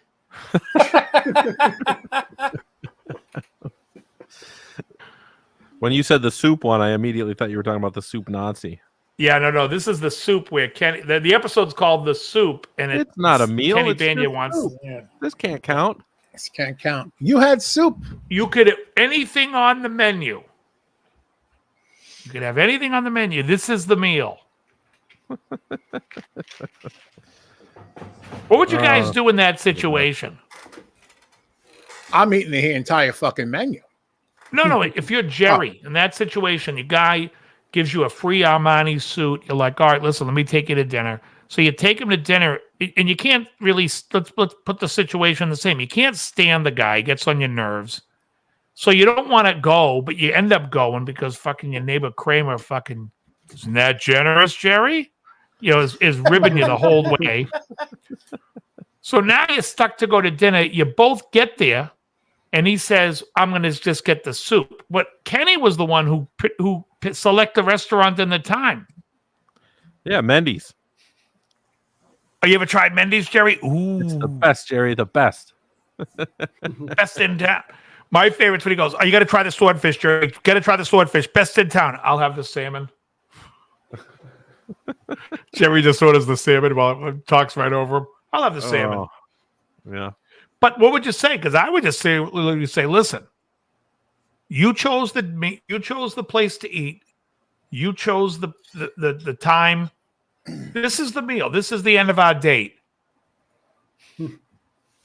That would be the end of it. You're putting yourself in that situation. I'm saying, what would you say? That's what I would say. I'd be like, this is it. But Jerry's just like, all right. A soup for an Armani suit. First of all, the suit fit Jerry terribly. If you guys saw the suit, where the button was, it came way too out. You're a tailor now, Dave. I'm just saying. I notice when I see a suit fit, I'm like, that suit fits. That suit doesn't fit. Yeah. If you guys ever watch this show on the Game Show Network, Mastermind, the Beast, Mark Lebet, he obviously lost a lot of weight, but he hasn't seen a tailor since. That suit is hanging on him Criminal. like it's like and that's what in Jerry's suit. When you see Jerry with it, he pulls it out. You could see it wasn't fitted for him. That's really funny. I mean, they probably just took it right off the shelf and didn't even bother. But it's not a great. But it fit better on the English guy better. That's so funny. What a critique. I'm just saying, when you see Jerry in the suit, I'd be like, and he goes, Jerry, isn't that great? I would have been like, Jerry, it doesn't fit. You got to go get it taken in. Yeah, go see my It would guy. be like if I went to go buy a suit today and got a 46 classic fit. The classic fit the button would stick out to like here. I have to get the slim fit. I can't even do the modern fit because the modern fit's too fat on me. Hey, happy birthday, Dave. Hey, thank you very Wait a much. minute. Happy birthday. Is it April 4th? No, It is. It will be in an hour. Here it's 45 minutes, basically. Well, happy upcoming. And how was your 45 birthday? It minutes. was just a few days ago, Bingham. That's How was true. your That's birthday? true. Yeah. We didn't do a whole lot, which is kind of expected. It rained like crazy here, and so I did a whole lot of nothing, which was actually probably great. That's very good. And you are in your sometimes- 40s now, sometimes Bingham, that's the right? move. What's that? You're in your 40s now. 43. Yep. 43. Wow. Okay. Yeah. Well underway. I'm going to be LVI in 45 minutes. LVI. Roman Wow, numerals. the old for 56, huh? Mm. And you're in better shape than when you were 46. Yeah. Or 36. I think so. Yeah. That's outstanding. Pretty shredded. Pretty Now, lean. Good. RL told me that last time he was with you, and granted, I say last time, this might not be last time at this point. He said you It were was. walking like Uncle Jason. I don't know your Uncle Jason, but it was a great joke. What? That Apparently was a couple of you, times hurt ago. yourself or something, and you were shuffling along pretty gingerly. Have you recovered from said injury? I don't remember. Where did we go walking? I couldn't tell you. I don't know. I just thought the way he said it was really funny because I have no idea who this person is, but Uncle Jason is my father's older brother, the one closest in age to my dad. The funny thing is, we talked about it, RL and I. I just can't remember what happened. Like, it was something because my Uncle Walter used to smoke cigars and smoke pipes. But my brother says my older brother's put on some weight and he kind of looks like Walter. Although I'm like, well, I've been manifesting Walter by smoking cigars and pipes now. But we had a few laughs about it. RL's coming out here in 2 weeks, I believe, or a little less than 2 weeks. Oh, nice. Yeah. I thank you, Johnny. It was wild. All these years, like traveling in the music industry and doing everything, I've still never been to Boston. Yeah, you got to go. Why don't you go to Matt's Music or? I would like to. I got to set something up. Yeah. It's so funny because I think Friedman was just there last week. I've been literally everywhere else. I've never been to Boston. Yeah, you should. Great here. It's raining like. I think you would like the pizza. I don't know. Yeah. I can't eat the pizza. So I see how I like to test them. Jeez. There's a that was a bummer part of the. There's RL. You unlocked Uncle Walter. That was it. I unlocked Uncle Walter. RL, when was I walking like Jason? I don't remember what the story was. Was that last time or a couple of times ago? I don't even remember how Jason he's walked. on No, that was the bummer thing about the birthday, man. Or as I like to call it, the holiday. Yeah. It's like, the man, high holiday. It's like, what can I was do? the bummer? You There's didn't do nothing anything? to do because it's raining outside. And it was just like, well, do a whole lot of nothing, I guess. Oh, we were walking gingerly. Let us gingerly touch our tips. Yeah, I mean, what are you gonna do? Like people ask me already, like, what are you gonna do for your birthday? I'm doing nothing. I'm gonna go to the gym. I'm gonna eat my one meal. I'm gonna live in peace. Smoke a cigar. I'll smoke several cigars. Actually, tomorrow's my birthday, so I'll smoke a good cigar tomorrow, a real good one. There you go. Yeah, Philly's blunt.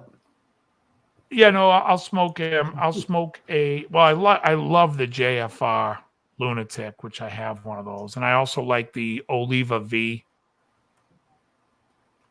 Yeah, that's all I'll do. I mean, that's all I want to do. I want to eat tomorrow. You know what? I might make lamb tomorrow for my birthday. I'll make myself some lamb chops. There's nothing better than when you get the chops on there and you bite into that fat and that thing just melts in your mouth and you're like, that's right. That's right. What we live for the fat. You know, I like lamb. I don't love it. Last couple times I've made it, I've made too much of it. And then I realized I like it in small doses. Otherwise, I don't think I like it. I'd have it made well. I didn't want to eat any of the leftovers. Now you go to Costco, right? Yeah. Yeah, of course. They sell the rack of lamb. You know the rack? That's actually very funny.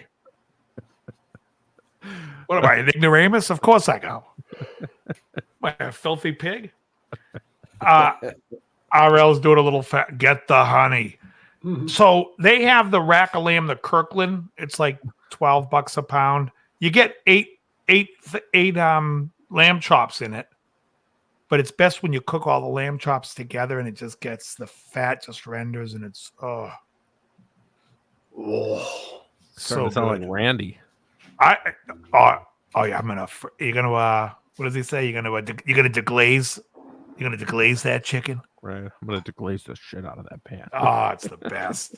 I'll tell you, Costco though is great for the bacon's great there, the butter's great there, the steaks.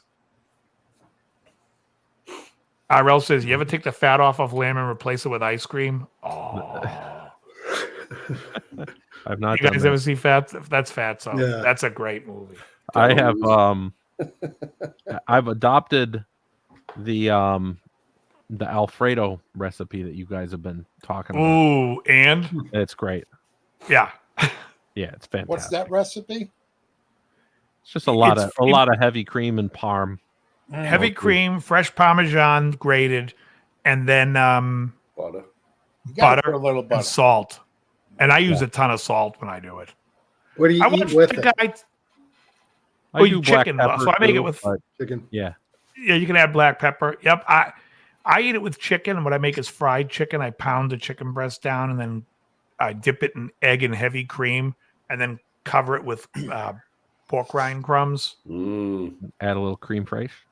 Are you gonna deglaze that pan? I'm gonna deglaze the shit out of it. And then but yeah, so that's a great recipe. Oh I yeah. had some yesterday and the day before. And RL, here's one for you. RL's famous David. Yeah, I just stole. I mean, it's Why are you gay? Who says I'm gay? You are gay. it's always funny, folks. RL's famous DL's Alfredo internet sauce. That's funny. Yeah, it's good. Oh, It's man. good. You know, we've been putting the ice cream maker to work too. Oh, you got one?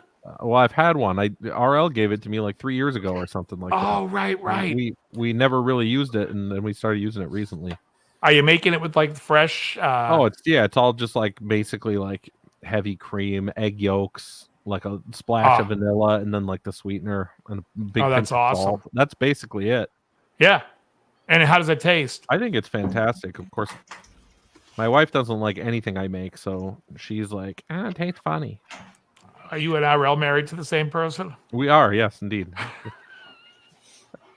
It's like the opposite of, well, we're not bigamists, but our wife is. Right. Our shared wife. Hilarious. Oddly enough, he benefits from her financial side more than I do. Go figure. RL got the better end of the deal. Oh, just kidding. Yeah. I'm just kidding. No, the the ice cream's great. I would highly recommend, especially if you're doing the heavy cream from Costco. Me and Bingham are carnivores in law. Just makes it so easy. All righty. Everyone seems tired. Oh yeah. They are. We We're almost not gonna went make it to your birthday. almost an hour over. Yeah. Oh, for real? Oh It's yeah, I got here 11:21. late. I got here late. All right, everyone. I want to thank everyone for hanging out with us tonight. Thank you all for your birthday wishes. You're welcome. And for those, because I know there's people watching going, I'm thinking it. I'm not writing it. I'm thinking, and that's all right. It's okay. Look at Joe setting off the fireworks behind him with 2 thumbs up. How about the Yeah, peace yeah, sign? some birthday- Balloon? there's your My birthday cat's- balloon. Hey, it my worked cat's on messing mine, with my too. Here's your camera. birthday balloons. Here's your So are you birthday using confetti. using your phone, John? No, this is just on my computer apparently. So But if I it's go like iOS. that, It's iOS. how does it work? You gotta like. It that. worked a second ago, but now it won't. Yeah. Yeah, Put you your gotta- put your it put your has to put your see, hands yeah. back. He's got to see it. It just did it a second ago for you, I John. did it a second ago, and now it won't. How about Isn't give me that a weird? peace sign? Maybe the balloons. It's weird. It did it a second ago. It won't now. Because you're moving. You got to let it see it. Get down. It's trying to see it. It's seeing nothing. Now I just look like an idiot. Excuse me, John's dear. got How one many hand- fingers am I holding up? John's got one hand in his pocket, and the other one's holding a peace sign. This was my. Oh, I dropped a My Cousin Vinny reference, and you dropped Alanis. Oh. How many fingers? I think you need a thicker set. Does he say? I Yeah. think you need a thicker set. Oh, try it one more time, John. Let me just make it big. Let's see what happens if we go ahead. Full screen. Nothing. There No- it goes. Hey, there it Oh, goes. wait a minute. Now where's the thumbs? Though The thumbs? yeah. It's the laser. Oh, There you go. That works. that's so I weird. knew- What happens if you pull out your wiener? Then the See, for bombs me, go it's off. got to see it like that. Yeah. Then it's the waterworks. That's strange. So that's an Apple thing. It's not a StreamYard thing. No, it's an iOS. No, it's not It's StreamYard. only Apple iOS. Look, it ain't doing it for me. Well, it's, maybe you got toe thumbs. Yeah. But it should do something for this. It don't do nothing for that.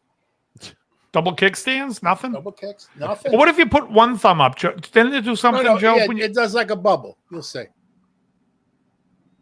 It always it has to be like perfect. Let me do it again. Fuck. Yeah. There we go. Oh, cool. The thumbs take forever. Why is there a thumb on mine now? I didn't do anything with a thumb. It? No. You kind of showed it by your cheek for a second. Oh, and it no, looked like because a I thumbs up. because Joe's trying like hell to do a thumb, and he just scratches his chin and gets Right. one. That is weird. The penis emoji. Nice. Yeah, exactly. the Pen 15. Goodness. All right, everyone. Listen, I want All to right. thank everyone for being here and putting up with our nonsense. It really, I would tell you that I appreciate you all watching, but I have to realize to myself, what the hell have you gone wrong with your life that you are coming here to watch this? This is absolute atrocious. It's a fucking sausage fest. You should be watching Seinfeld, not this. What the hell's wrong with you? Anyways, thanks for Quality watching, folks. advertising. We appreciate Good night, everybody. God Later, bless. man. Mazel. All right, everyone, very good. We'll see you all next week. Where's my outro? Good. All right, very good. Florida.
Why are you gay? Who says I'm gay? You are gay.